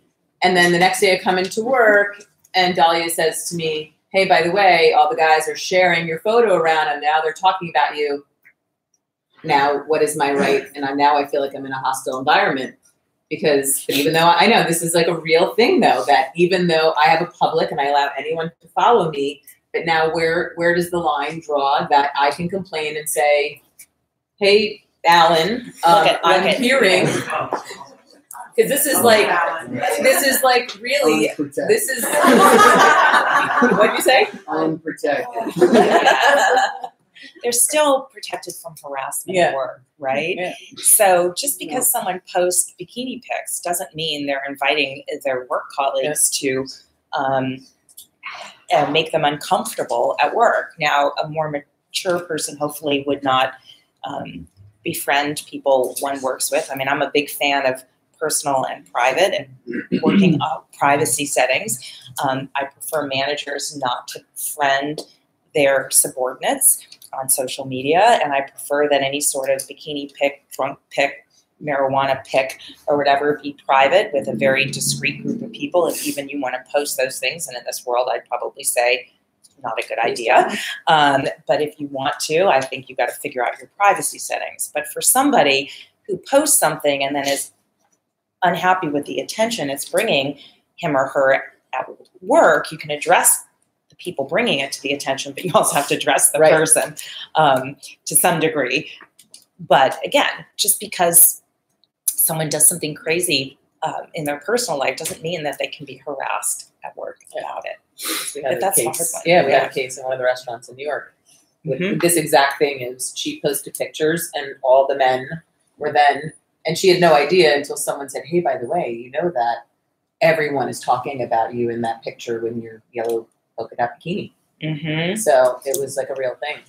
And then So here we have a bunch of our employees have a Facebook group. They use it to give up shifts and talk to each other about work. I tried, what's that? Complain. And complain. For that reason, I try very hard You're to not make in that sure group. I am not in that group. And They don't want them. I think the only no, I'm sure. Which, I think the only people I'm friends with that work here were after I left for Singapore, and I friended a couple of people that used to work here. Maybe they still are here. But other than that, I try to keep those things separate. But are we responsible for what is said in that group? Because I'm not in that group. I intentionally don't want to be part of that group. I don't want to hear people complaining about work. I don't want to. I think people have a right to some privacy and even a right to blow off some steam. However, what happens when something happens in that group? So-and-so says something inappropriate. It's really interesting. So it's an employee generated group that's not mandated by work. Correct. Are managers on it? You're on it? No. That's what you're saying? So, but are we, and for that reason, wanting to keep our distance, but are we also responsible at which Well, I think if there's no manager in it, then again, so you're responsible for stuff that happens with your employees when you know about it or reasonably should have known about it. So if you're a manager and you're in that group, you become responsible if someone complains. But if you're not in that group and no one tells you what happens in that closed forum, then you honestly don't know about it. Well, what about Right. the minute they screenshot it and say, hey, by the way, now they're calling Alan? What if someone comes to a manager and says, just so you know, Yeah. this was talked about in this group? Well, then they're doing you a favor, and then you know about it, and then you've got to take. You're responsible. Well, then for it. you've got to take reasonable steps to address the behavior. What's a reasonable step? It could be sharing it with other managers and looking out for it. It could just be telling HR about it and letting them figure out what to do about it. But what you don't want to do is do nothing. Okay, that's where managers get in trouble. There's too much going on, and information comes to them, and it stops at them. Because then it comes back to haunt them. So let me, again, give you an example. I had a lawsuit that arose from, so it was a gal, and very similar to this story. Let's call her Wanda. I don't remember her real name, but I'll call her Wanda. Wanda was like a total slut, okay? Wanda slept around with everybody. And she also, she didn't wear a bra. She was very flaunty. She wore white pants without undergarments. I mean, she was really, A janitor. she was really, and she was a flirt. And so it was generally very welcome what she was doing, because she had a potty mouth and she was talking dirty with all the guys, and that was her thing. Okay. Well, something happened and at work, and Wanda bent over to look at something, and one of the guys, I call him in my hypos Ed Excited or whatever, as she bent over, he gave her a big slap on the ass. Okay? Big round one, not quite as big as Madonna's right now, but quite big. And she turned around to him and said, "What the fuck? Get your hands off me. That's not okay." And he goes, "Sorry, Wanda. Okay, sorry." And later on, the manager hears about it. He wouldn't witness it. So this is 2 employees, and we have a butt slap, okay? The manager hears about it later and goes up to Ed and says, "Ed, what happened with Wanda?" He's like, "Hey, boss, I'm sorry I slapped her on the ass, but I apologize." I said, "I'm sorry." And what did the manager do? He said, "Don't do that again. Not okay." Okay? That was it. Okay, I call that 80%. The manager went 80%. The manager left 20%, nothing else. What happened? Wanda later got fired for reasons that had nothing to do, all to do with performance and absenteeism issues. She sued for discrimination. And what else did she sue for? Harassment. Mm-hmm. I was slapped on the ass by a coworker. My manager knew about it, and he failed to take steps to prevent harassment from occurring. They didn't do anything about the harassment. Okay. Was it a huge issue? In the scheme of things, no, but it was a problem, because I went back to the manager and I said, "Okay, did you witness a butt slap?" He said, "No, I heard about it. What did you do?" "Well, I talked to Ed about it." "Okay, do you have any note? Did you tell HR? Did you discipline Ed for slapping someone on the ass?" I mean, this is a touch now. We're not at the point where this is just a comment. This is a full-on butt slap. Anybody here want their ass slapped? But, it crosses a line when you're touching, right? And the manager said, "No, I talked to Ed and told him not to do it again." Okay, well, that wasn't good enough. So there was no evidence that they had taken any steps to prevent harassment from occurring. And what should have been a non-issue became an issue, because it was a performance termination. And now it got all mucked up because she was a hussy and was talking, and then it became, is it welcome? Is it unwelcome? This, that, I was touched, and it became this whole mess. Very expensive. Right, which didn't need to be a mess. So as managers, I always say, you got to take it to 100%. Try and think about that story and try not to just go to 80%. So, or another way I think about it is tie it with a bow. Don't just wrap the gift. You got to tie it with a bow, or you got to dot the I and cross the T. You got to take it all the way, because the manager was busy, and the manager didn't think it was that big of a deal. Why? Partially because Wanda was a slut. Okay? But it doesn't matter, because a slut can still be harassed. Right? So there was a situation that happened in another restaurant many, many years ago. Mm-hmm. But you were saying, like, employees on the same level, their business is their business, mm-hmm. as long as it's not our business. But I had a scenario where there was a bartender dating a cocktail server. They were dating for a while. They broke up, And then the cocktail server complained, now my drinks are taking longer. So here was a situation where it now became manager's business. Speak to people, and the bartender says, it was Saturday night, we were really busy. And now we have somebody saying, I'm being discriminated against because of my relationship and my gender, and somebody else saying, I'm doing my best to take care of all of my servers equally. That's a hard one. How does a manager address that to be fair to both employees? Because I feel like touching is, quid pro quo. I think we're all pretty on board with. It's those areas of, yes, we want to take action, but we also want to be fair to our staff. Maybe you help me with this one, because honestly, I think I if think there's it's spoken to, it's sometimes though also offering to move one, which would probably be the bartender, because the complaint was maybe made against him or her, depending on whatever which way it went. And that's a conversation, right? I mean, we have many that are relationships that are undisclosed or then become disclosed, and we're dealing with another one now where they're together, and they're together though, but they're also disruptive to everybody else. They're together, she's pregnant now, not married, and they're always in the same station. And so we're trying to, but it's disruptive because then they think there's favoritism. One, which we'll talk about later, is the accommodation factor, because I think that's huge. And two is because he's not very good, so he has to be in the slower station, but she has to be in the slower station, and they're disruptive, and now everyone else around them thinks it's unfair. So we're performance managing him and moving him out because we don't want to be held to discrimination.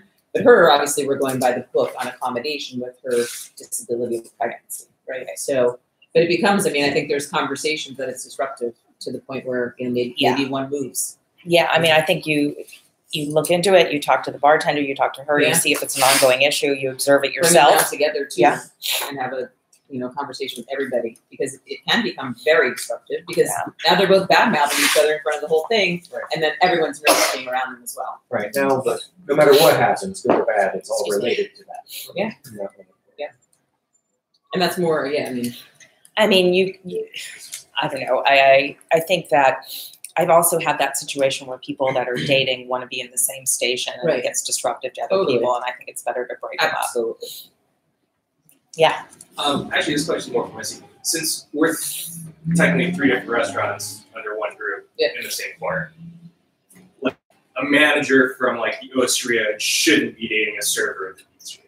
I would highly recommend they just don't. Putting it out there, we're not saying it's happening. Right. It's here. This is such a unique scenario because you're also, even though you are separate entities, you are under the same, and you can persuade still, because if I'm a server at Peace Baca and you're, where you are pizzeria, and we're dating, like I could, try to influence Ryan through you to do other things for me because you guys are friends.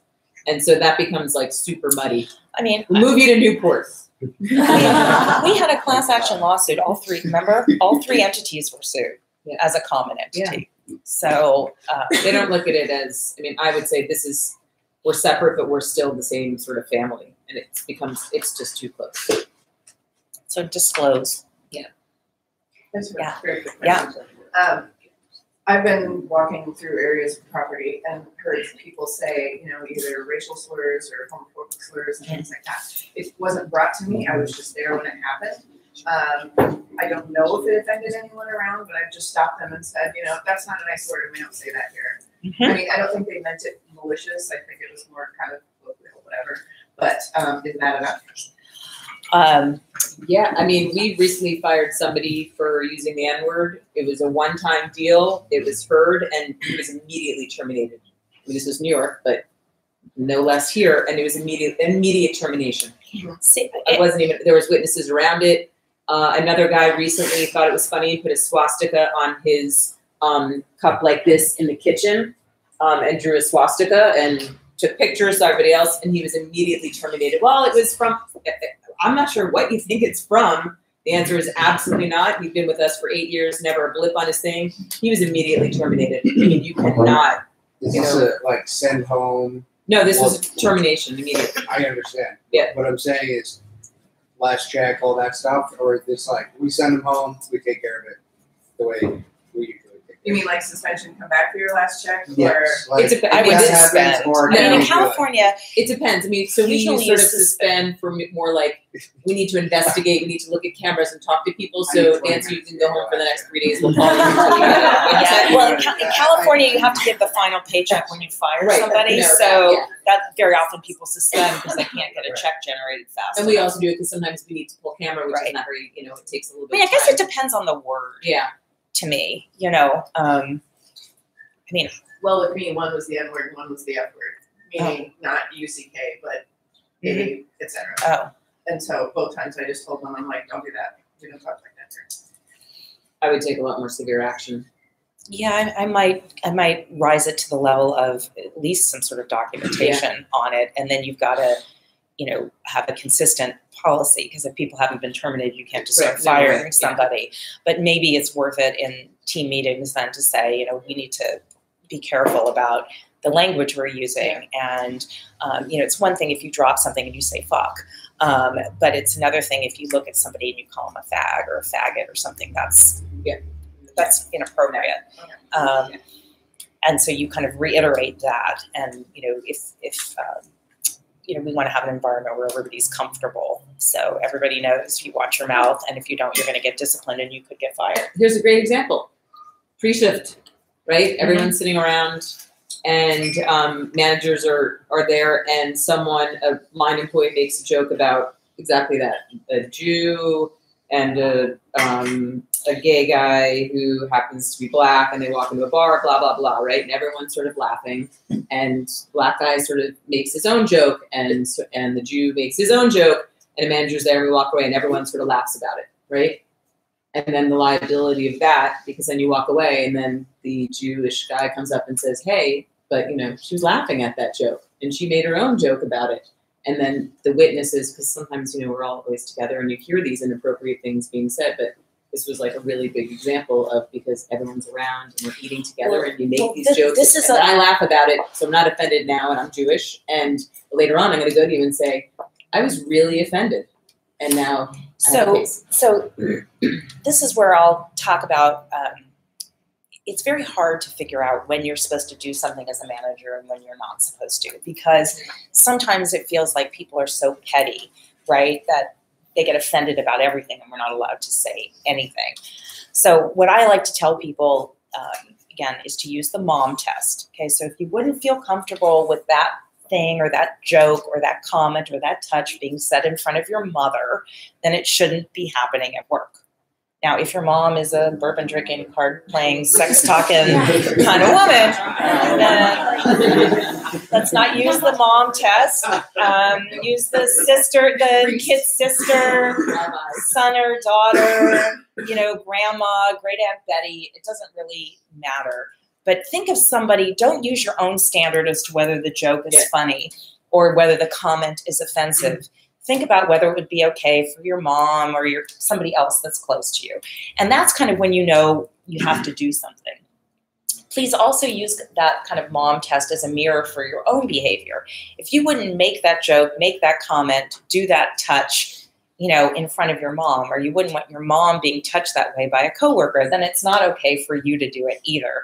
I think that mom test is a good gauge on when you have to do something. So if there's like one takeaway that I would tell you today is take 30 seconds now and think of somebody you feel protective of. Maybe it's your mom, maybe it's your kid sister, maybe it's your kid brother at their first job.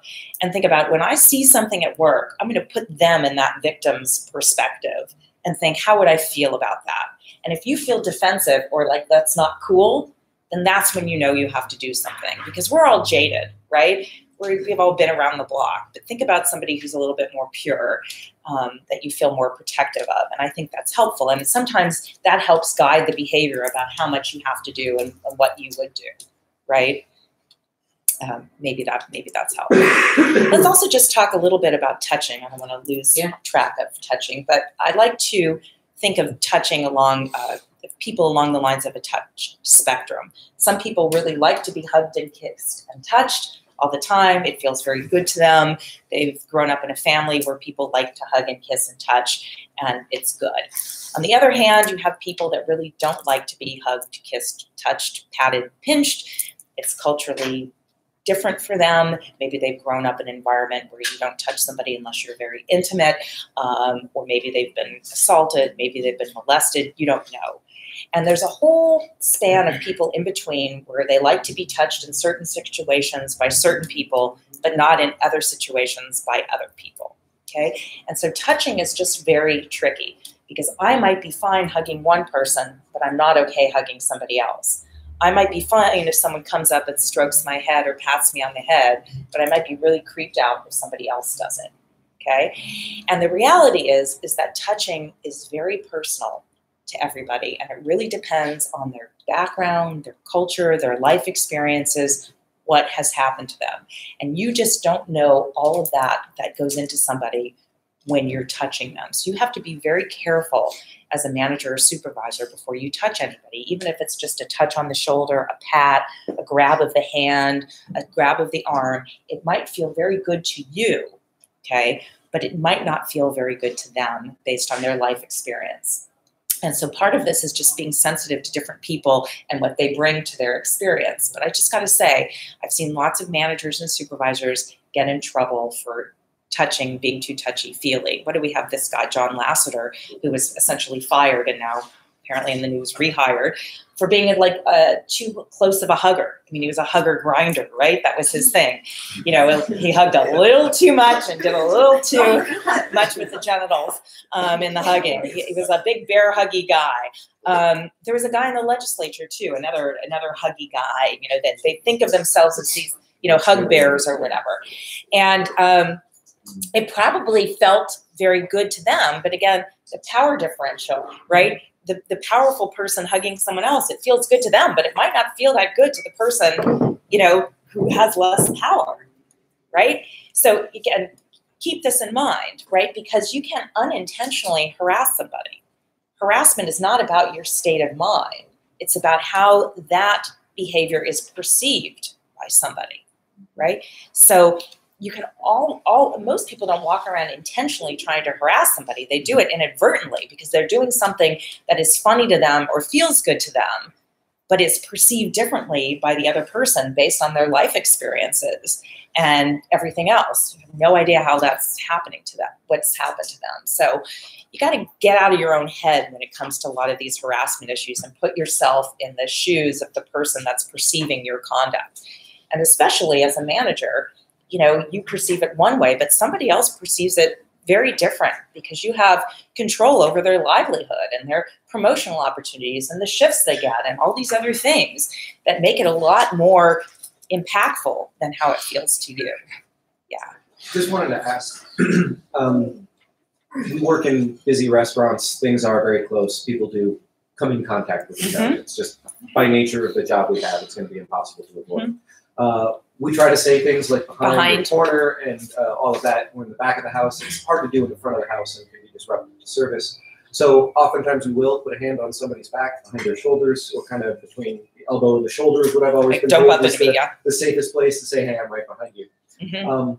And I just wondered, is there like the shoulder to the elbow rule or something that is an appropriate place where we're, when passing behind somebody? Because if we put a hand on somebody's back so they don't back into us, we did have an employee who had a really creepy way of doing it that sent chills down when passing behind you. So, and then we're like, okay, well, I know you're touching them on the back to let them know that you're there and don't bump into me, but you're also being kind of a creep about it. So I just, you know, obviously if they're only touching the women, they're touching men. That's a really interesting question. I've never had that question before. And there will be specific instances like that, but is there a safer place where we can say, hey, maybe don't do that so much. If you need to let someone know you're behind them, do it like this. But if I give somebody that direction, now I'm like, oh, I've told them how to touch them to their fellow employees, and that makes me very nervous. To me, that might be an interesting question for like a team meeting. You know, if you're, you know, as a team, you know, if someone is behind you and you can't just shout behind,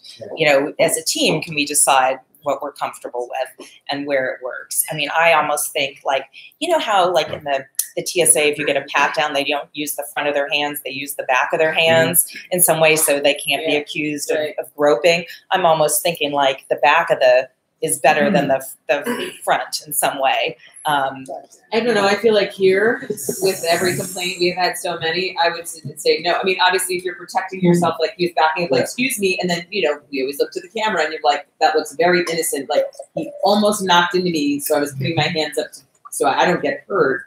But, I mean, I think it's a matter of, you know, I don't know. I feel like it's such a gray. I wouldn't try to get this group, meaning anyone in these restaurants, to agree, because that one who doesn't, something's going to happen. I already can foresee it in a month from now, and I'm going to call you, Nancy. I think it's better to have a no touching policy. Yeah, I agree. What happens if her ass hits his hand?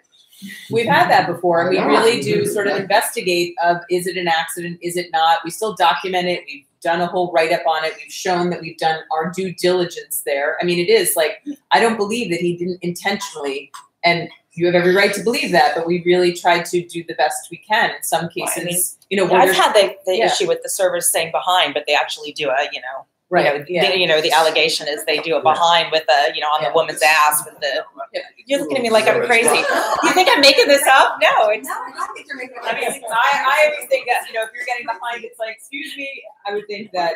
I mean, I would only try to touch the shoulder, but I really don't even prefer to. What if you're like working in like really tight quarters? Where like, would it just be better, like, kind of just have a disclaimer there, being like, because where you work in the pizza kitchen with like this really long thing, and occasionally, once in a while, because it's so tight, the back of the stick will touch somebody in the back or in the lower part. Like, you know, like, I know it's not about our intention and stuff, but somebody can take it the wrong way. Would it just be better to have like a disclaimer somewhere else saying like, you might get touched? Just because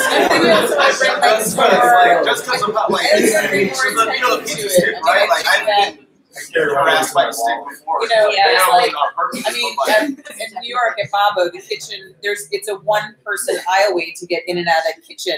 You know, there's the intentional, I'll always make sure my front is to her or his behind, so I'm always going this way. You know, it's another thing if you're like, you come first or let me turn sideways, and you're making the general effort to not be gross. Because some people, let's be honest, are intentionally trying to grab ass, and but saying like it was really an honest mistake.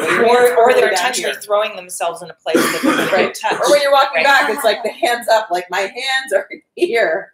I think it's great. I think just use your best judgment and advise everyone. You know, the touching, hugging, kissing thing is like, you know, Carolyn is like, don't ever. You see each other every day. Why do you have to hug them every day? You know, or if like, oh, and you're only hugging women. You know, or you're only hugging the hostesses and not the male host. You know, then those become things. It's a matter of, you see every day. It's hi, how are you? Fist. We're doing the elbow, the fist pump, the high five. You know, and I know because we're all so close, and everyone. There's a lot of love, and you've known each other for years, and it's hard not to, you know. But I would say always the recommendation is try to limit the touching as much as you possibly can, because it's very easy to offend somebody by touching them without really realizing it.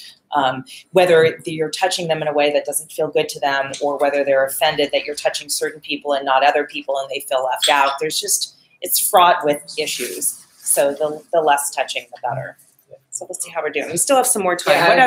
What are our other big issues that I think also just one thing that you talked about earlier is the vendors and so on, and our liability that if a vegetable vendor comes in and says like, hey, nice wrap or anything, and someone overhears it, you know, the liability of what it means. This happened in Missouri, and we immediately called the HR director of this vendor, and they fired the guy because he was inappropriate to our pastry chef.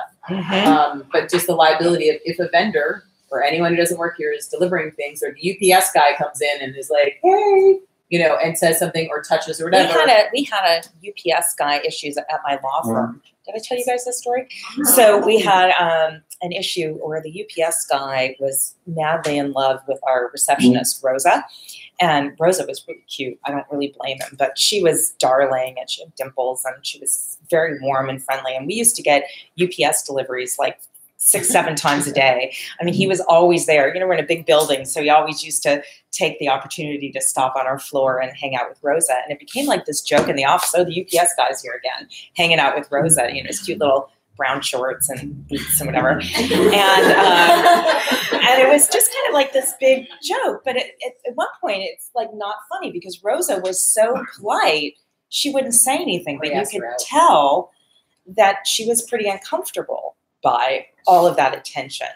And so at one point, after we kind of joked about it, we went up to Rosa and said, "So what's going on?" She's like, "God, he's relentless. He wants to go out with me." And then we called UPS. We got his route changed. Yeah. You have to do it. And she didn't complain about it either, but it was enough that we were joking about it, that it was apparent. At some point, you have to do something about it. Yeah. We also have had issues, at my law firm with clients. They come in and they spend a lot of money and they're here for a week of depositions and they flirt or whatever. Or they talk about, "I am staying at this hotel. You want to meet me for a drink after," or whatever. And, at one point, we had to have our office managing partner go sit down with one of the clients and say, "Stop that. You're making people uncomfortable. They think they have to go meet you for a drink." No. Yeah. And it happens. So whether it's UPS or delivery person or whatever it is, a guest, you still have that responsibility to protect your employees from harassment, to create an environment that's comfortable for them. So similar, like the drunk table of guys, if she says it's okay, it's still not okay. If it wouldn't be okay for your mom, it's not okay now. Before I forget, one of the issues I'm supposed to talk about statutorily is gender identity issues. And I don't know if you have any transitioning employees here or whatever, but if you do, there's special protections for people who, on the basis of their gender identity, you're supposed to have neutral bathrooms. And I don't know, I had this one issue at one of my hotel clients, which was really problematic. It wasn't the managers were all very sensitive to it. It was I want to say it correctly, it was a woman who actually appeared very masculine, but she considered herself a woman. So she was in the female locker room, and that was okay with everybody except for her coworkers who were of similar national origin and were not happy having her in the locker room. So they would taunt her and they would say things like, "What are you? Are you a man or a woman?" And even went so far as to grab her in the crotch area, this and that. And it became this very big, unfortunate issue because of coworker conduct. So again, if that issue does come up, there's got to be some sensitivity, not just by management, but with employees if you sense that there's any sort of backlash or insensitivity to that issue. Because once it got to that level, it became a very big problem. What other issues? I have 3 topics. 3 more. Okay. Yeah. One is the accommodations, and when people are, using a disability, either we know about it, we don't know about it. I think it, comes across a lot here, without a doctor's note or with a doctor's note, and how much do you have to accommodate by law versus, do the best you can. If I'm a cook, but I have to take breaks every 5 minutes, there's the reality and there's not. And I think accommodations come up a lot everywhere. Okay, I love this topic. So let's talk about accommodations. Again, I'll start with the story because people remember the stories more than anything else. So again, I had a hotel client who had this employee who got in a bad car accident and she hurt her knee. She worked in accounting. And she went out, she broke her knee because like when she got in the car accident, the knee hit the dashboard. She wound up hurting her leg, young gal in her 20s. And she went on an FMLA leave, everything came back. When she came back, she had certain limitations in mobility. So the hotel accommodated her in certain ways. So it was a resort hotel. They let her park in a particular pace rather than far away because she couldn't get in from the employee parking, and a resort hotel is very far away, so they gave her really good parking space. They had them issues where she had to put her leg up, elevated. She was working in accounting in the back of the house, so that was okay, and some other things. But what happened is, fast forward to a year and a half later, there was a changeover in human resources, and I get a call from the new HR director and says, "What's the deal with this gal," let's call her Liz, in accounting? I walk by the accounting office and the lights are off or down really low. She's sitting there with her leg up and she's got this great parking space, like at the front of the hotel, like with her like Honda Civic is right next to the Lamborghinis and the Rolls Royces, like in the front of the driveway. What's going on with her? So I pull up my notes and in the file, and I said, oh, I wonder if this is the same Liz that got in a car accident like a year and a half ago. I know she went on an FMLA leave, but I'm assuming somebody has been talking to her about accommodations since then. But no one had. She had gotten in this car accident, okay, and her knee was better. But what happened is nobody ever followed up with her, and they kept accommodating her without any note or without anything. And why were the lights off? Well, the lights were off because she claimed she had migraines and that the overhead lights were hurting her eyes. So her manager let her turn down the lights. So it had morphed into the situation where she was sitting in the dark with her feet up, essentially with the best parking spot in the place, because no one had followed up after there was a legitimate accommodation. So this is like accommodations gone wild, right? So obviously they had a duty to engage in the interactive process with her, which is what you have to do. And they had to revisit all of these accommodations. And it was actually, so they said, gee, the new HR person said, gee, I noticed that you've got this issues. You had a knee injury. Do you still have a knee injury? She's like, oh, of course. Yeah, my knee's still really bad. So, well, I know you've been parking in this parking spot, but now we need you to park back in employee parking. She's like, well, I can't walk that far. So, no, that's okay. We have these mobile wheelchairs. This was my idea for guests. So what we'll do is we'll put one on the loading dock, and you can bring your Honda Civic, and we'll put one in your car, and you can drive out and you can wheel yourself in. Why don't we try that for the next month? And she did that for one day, and then all of a sudden she had no problem walking in from the parking lot. Yeah. And then there was the issue with the migraines, where she had said she needed the lights turned off. And they said, well, we don't have any note in the file about the migraines. Do you really, no note ever came in, the lights went on. Although they did change the bulb or whatever, which is fine. And then there was this issue about her sitting with her feet up and the door closed. It's like, no, you can't sit with your feet up and the door closed, and you don't have any note about the thing, so stop putting your feet. They had to follow up on all of these issues. So point of the story being, there were some legitimate accommodations that no one ever followed up on.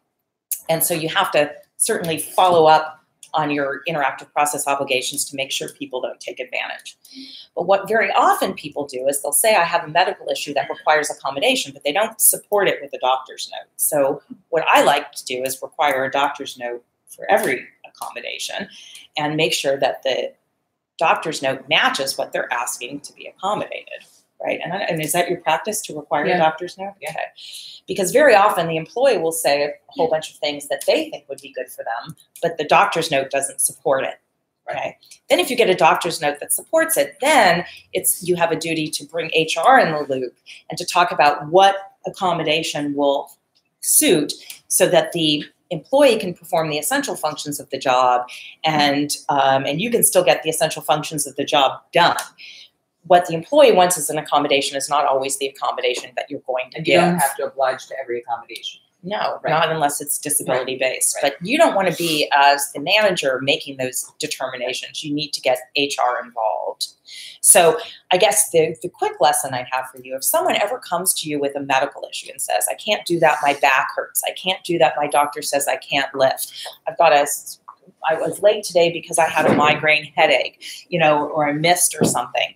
Anytime anyone talks about any sort of ongoing medical issue beyond just like a cold, okay, that's honestly when you should get HR involved, because they don't have to say, oh, I need an accommodation. If they're telling you about an ongoing medical issue that's impacting their ability to do their job, that's when you want to get HR involved so you can get it documented and put some parameters on it. Where I've seen managers really get in trouble is when they try and just do the right thing, and then the accommodations become, the employee gets used to being accommodated, and then when you try and roll it back, they feel like it's become an entitlement, right? This is on-premise injury or external injury. It could be anything. The gal with the knee injury got in a car accident. Didn't happen at work. Didn't happen at work. So, obviously some people do have injuries that need to be accommodated, but it's not always in the way that they want them accommodated. Yeah. I mean, I've had people in the kitchens that that need to sit, and that doesn't work. Every 10 minutes. You're a cook. I mean, it's impossible. Right. We can accommodate.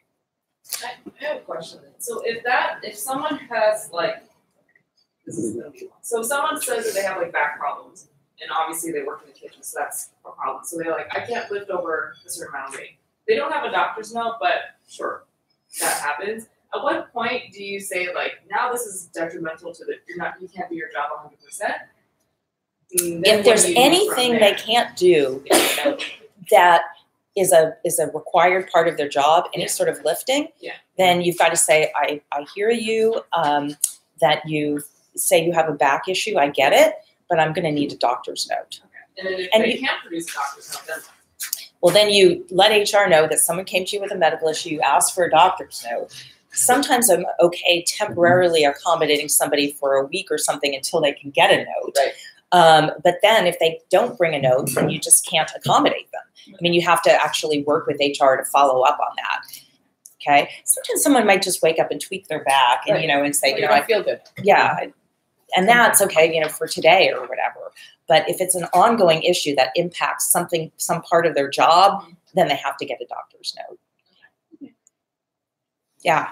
If we feel like is there something where like our insurance company would investigate a doctor's note that might be fraudulent, or those clinics that like cook up things? I mean, I've had clients that get notes from marijuana doctors, right, or from doctors in your aunt, yeah, a doctor, or somebody in a different country, right? I don't know. What is your practice? Do you ever scrutinize doctor's notes? Most of my clients don't. They'll just take the note because they don't want to get in the habit of scrutinizing some notes and not other notes.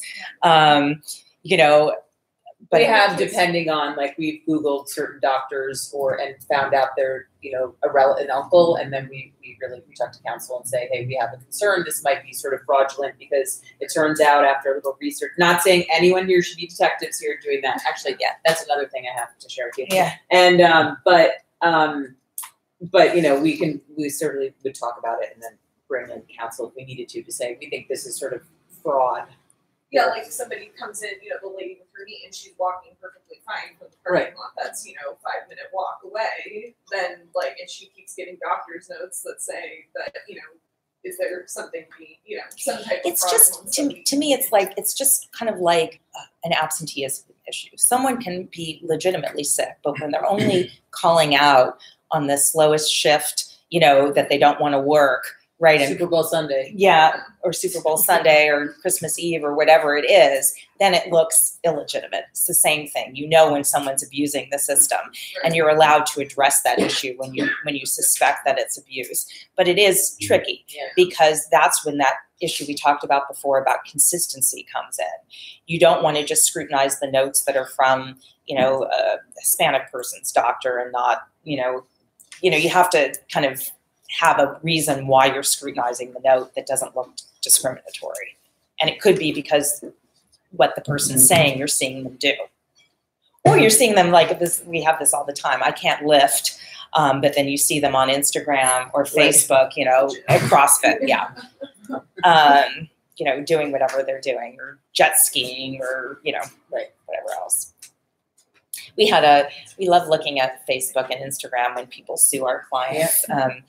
We had this one gal who was actually fired for being slow and unresponsive and some other things. And of course, she sued for something else, which is what very often happens.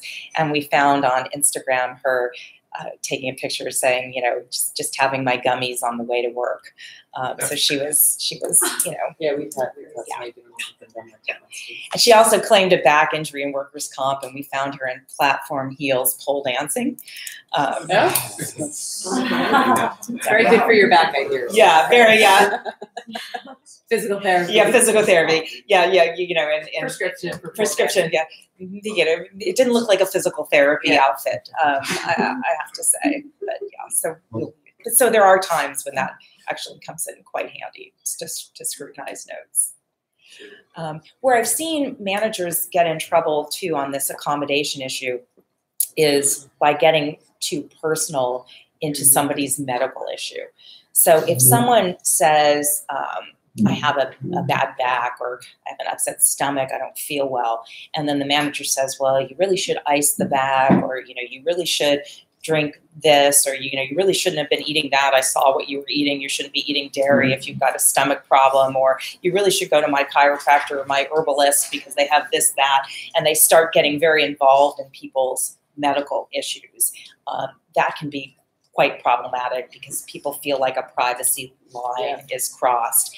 And I it's kind of like a Jewish yenta. I feel like I do that a lot, and I have to be really careful because sometimes I feel like, I want to give people, kind of the chicken soup type of advice, but it really, you have to be careful about it. I've actually had managers that grab people's medicine. What is that you're taking? You shouldn't be taking that. You should be doing this. And so what I like to explain to people is, if someone comes to you with any sort of a medical issue, you say, what is it you need from me? How can I help you? Okay. Not, I want to hear about all the details of your back injury, your stomach problem, or your irritable bowel syndrome, or whatever else is going on. What do you need from me? How can I help you? You need time off? Do you need to leave? You need to go to the doctor? What do you need? Right. And just kind of cut it off at the gross details. Yeah. As part of the accommodations, do we have to, let's say they go on leave for 6 weeks or something, do we have to find either that same job when they come back, or like, how does that's an issue to coordinate with HR, but usually if they're on a leave of absence under the FMLA or California CFRA, they get job protection and can come back. They have to get essentially the same job, same pay rate, everything else. If it's more than the FMLA period, more than 12 weeks, it kind of depends. So usually for servers, bartenders, any of that, you've got enough people that it doesn't matter as much. But in management positions and stuff, that can get tricky. Back of house is a little different because they're thinner with the teams they have. So if you have one of a team of 3 or 4, or the pizza maker, there's one dough guy or gal, and then that's when it becomes trickier because then you need to have someone fulfill it, but Herbie can't do everything, and you need that. So that's when it becomes a little bit trickier when you're waiting and waiting. It's one on a team that. Do you do all that leave of absence paperwork for people? We use a third party for all of that, and they help us with all ADA and LOA. Oh, okay, good. Yeah. So they help us through each state and each law and what we can accommodate, what we can't. Do they help you with the interactive process too? They do. Okay. Yeah, they're very helpful. Okay. I mean, if not, we'll see counsel, but they're usually pretty helpful with that because they're all good. What if the employee voluntarily says, I can't do this job when they come back from their leave of absence and say, this position would suit me better. And so we put them there in that position. Is that, they're voluntarily saying, I can no longer lift this. I need to do this now, which is fine for us. But is that? I guess my view is a paper trail is better on that. Where if they left one job for another job, it's better that they write that in a request to you in somehow, or that you write it down and document it that you've asked for a transfer, and then you effectuate the transfer. It's essentially what it is to a different position. But you just don't want them coming back and saying that it was imposed on them and they've somehow lost money because of it in some way. Sometimes employees have short memories of what you did that was kind. Email. Right down. Yes. Yeah. And again, documentation doesn't have to be fancy. It can be an email to yourself or an email to HR. Always good, but just something at the time that shows why you did what you did, because there's so much turnover in so many restaurants that it's sometimes people lose the history, and it's important to document that so you have it for the file. You guys look very sleepy. You guys are all in like sugar buzz. They're like, oh my God, I have to now write up all these people. One other thing that I wanted to, maybe not as big here, but religion. Accommodation for, all of a sudden I now can't work Sundays because I've become a Christian and I go to church with my church group, or I don't eat pork because a Muslim here, family meal is heavy in pork, and that accommodation and just awareness. I think people listen, we don't trust anybody, right? And people use things to, that harms this group of people right here when they try to say, everyday family meal. Now, and I'm not sure, it's maybe never pork here, but the obligation and the accommodation in kindness versus law. And also, I can no longer work Sundays right here. It's like, if you're going to work in a restaurant and you're new, usually You're always working Sundays, and we're open for Sundays, brunch, So, dinner. so and those things, I yeah. had this case. Again, one of my course hotels. you do. I had this case where somebody was hired to work graveyard shift front office at a small boutique hotel. They called it assistant front office manager, the AFOM position. They were specifically hired as graveyard AFOM. So there was a bunch of assistant front office managers, and the lowest person, the newest person in seniority got the worst shifts, which was the Friday, Saturday, Sunday night from, 9 to 9, whatever it was, the late night shift. And in the job description, it was like, you're being hired for graveyard assistant front office manager, and working weekend nights is part of the job. It's an essential function of the job. So what happened? This guy found religion, okay? After he had already started on the job, and people are entitled to find religion, he found religion and said to his manager, okay, I can't work Shabbat anymore. I can't work Friday sundown to Saturday sundown, which was right in the middle of his graveyard shifts. Maybe he had Thursday, Friday, Saturday. So what did the manager do? The manager tried to be nice and accommodating and said, okay, well, we'll try and get some of the other assistant front office managers to cover you so you don't have to work on Shabbat. Always trying to be nice. So for a few weeks, they put the other assistant front office managers on graveyard by having them maybe work a shift and a half in some ways to give this guy the time off. And everybody was willing to do it once or twice.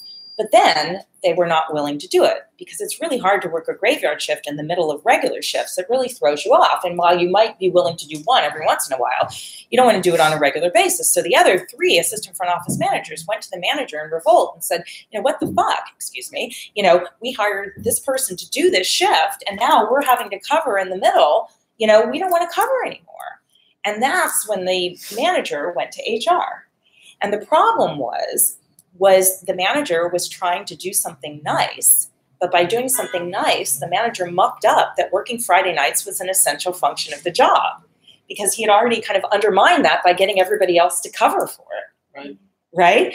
So again, if someone asks you, whether it's for religious or medical reasons, to do something that's against what the essential key function of the job that you hired them to do was, talk to HR before you grant that accommodation, because you could inadvertently change the job. Well, inadvertently change the job and then have an argument, they kind of undermine being able to say, look, you were hired for graveyard shift, now you have to work graveyard shift. And I'm not saying they couldn't have tried it, but what they could have done better, had they called me, is I would have said, look, you were hired for graveyard shift. We understand that you found religion. There's not another equal position to transfer you to. We can try and get other people to cover for you, but that's going to be a temporary accommodation. Let's see how it works. But instead, they just made it seem like it could be done, and it impacted things in an unhelpful way. And you would have said, if he had signed off on his application, I'm available full-time, including these shifts, you would have gone back to that and said, but I don't have any other position for you, you need to resign. Well, yeah, that probably would have been a better thing to do. We can't consistently have somebody else work graveyard on Friday right in the middle of your nights. And availability is key when people are hired to have in writing. Right. So we can transfer you to a different job if one's available that you're open to, right? But the manager had undermined all that by being nice. A hotel in Florida just recently got $21 million to a dishwasher because they made accommodations to her for Sundays, and then I saw that. A new manager started scheduling her on Sundays. Yeah, I saw that. 21 million. Yeah. Oh. One person? One person. I'm like, oh, Jesus. Wow. We already know your availability. So she had been perpetually She had been accommodated for years. On Sundays for years. New manager came in and said you cannot be accommodated on that shift because, whatever reason, she's and one big. So if you've been doing something, so that goes to my point, right? If you've been doing something for a while, if you've been doing it for a while, then all of a sudden you make somebody work on that day. It looks like, why are you doing that? You're discriminating against me because of my religion. Yeah. So a lot of our scheduling is in flux. We work a lot of variable schedules, a lot of part-time people, a lot of overlapping shifts. We do our best to accommodate people, but at least as front of house, when it comes to our busing staff, our running staff, they're often working 2-3 jobs. I don't know that we have, when we hire somebody, a written yes, I availability. can work these days, but Yeah. we have these conversations. We'll often say, listen, we really need somebody on Sundays and Mondays, and we'll do our best to find a third, fourth shift for you, whatever we can do as we go forward. That'll often work for a week or two, and then miraculously, I can no longer work just that one day, Sunday, but I want to keep my other 2 days. But now we're in a position where we can't cover it, which is why we hired it, and we can't hire somebody else because it's hard to hire for just one day. Right. How can we protect ourselves from those? Well, we're gonna make sure upon flexible hiring that we'll situations. give you an availability chart, we can drop it into the application. It's already out. As it's already in the application. Oh, then if everyone's filling out an application, then that would be your proof. Okay. And so if they do have to change their availability based on what they've been hired for, are we okay then to say, okay, but we're going to need to cover those shifts, and in order to do that, we may need those other shifts, which you were hired as well, because we're going to need to incentivize someone to come As work long for as us. you're, not see, just I'm one okay month. with that as long as Yeah. you're consistent, Okay. right? And where I find that sometimes people are inconsistent is like they'll give somebody time off for school schedule, Mhm. you know, and let them fluctuate, but then they won't give other people time off. So you've just got to, you know, someone will ask for a religion thing, and you'll say no, but this other server, you know, changes school every quarter, and she's accommodated, you know, based on her school schedule, but this person's not based on the time he wants to go to church, you know? And sometimes people say, I can't work Sunday because I have to go to this church service. And you can also, with HR's help, engage in the interactive process with that, because sometimes the church service is an hour or two. It's not the whole thing. So sometimes you can accommodate by having them come in an hour later, but still working the bulk of the shift, you know, and there's accommodations that way. Sometimes there's more than one service at their church. Right. And I have had those interactive process things, you know, where you can go at different times and you can work around it. So, you know, I'd say if you're hiring someone with a particular schedule in mind, get that documented. So if it changes, you can say, look, we hired you for Sundays. So we need you to work Sundays. What other questions do you have? I know we covered Yep. lots of things, but I also thought it was important while Nancy was here to not only just cover sexual harassment, discrimination, and all that, because accommodations, disability are also like, I mean, I get a lot of calls from you guys on what about this, and just, you know, again, documenting, I'm here to support. I will always call Nancy for guidance if we feel we need it, because it really is protecting you as individuals, she said, because there is the liability, and of course the company as well. But any other questions or any other sort of lawful related concerns or anything that you want to share around these sort of topics here? Have you talked to her about the bathroom incident, or should I? We briefly talked about it. I was going to wrap up for 5 minutes now, but yeah. He also told me that you told him that he could use whatever bathroom you wanted after your conversation. No, I said to him if he had tried the other bathroom enough times and he really had to go and he couldn't use it and it wasn't available, that he should let you know, I need to use this because I've been unable to use it. No, he said, I hope you spoke to Missy because she said I could use it. I did not say that. That was. I know, I got the email. Oh, this is someone This using is the the guest guy, bathrooms. so- Yeah. Just so you know, like I I'm know. like, and then I actually the other person who I know used the bathroom. I went up to him and I was like, hey, I just want you to know I've had a conversation with someone else already. Before I even brought it up, he said, Francis, I heard that conversation. I totally understand. And I even went to Jason next and said, you're overreacting. Francis is just asking that to me.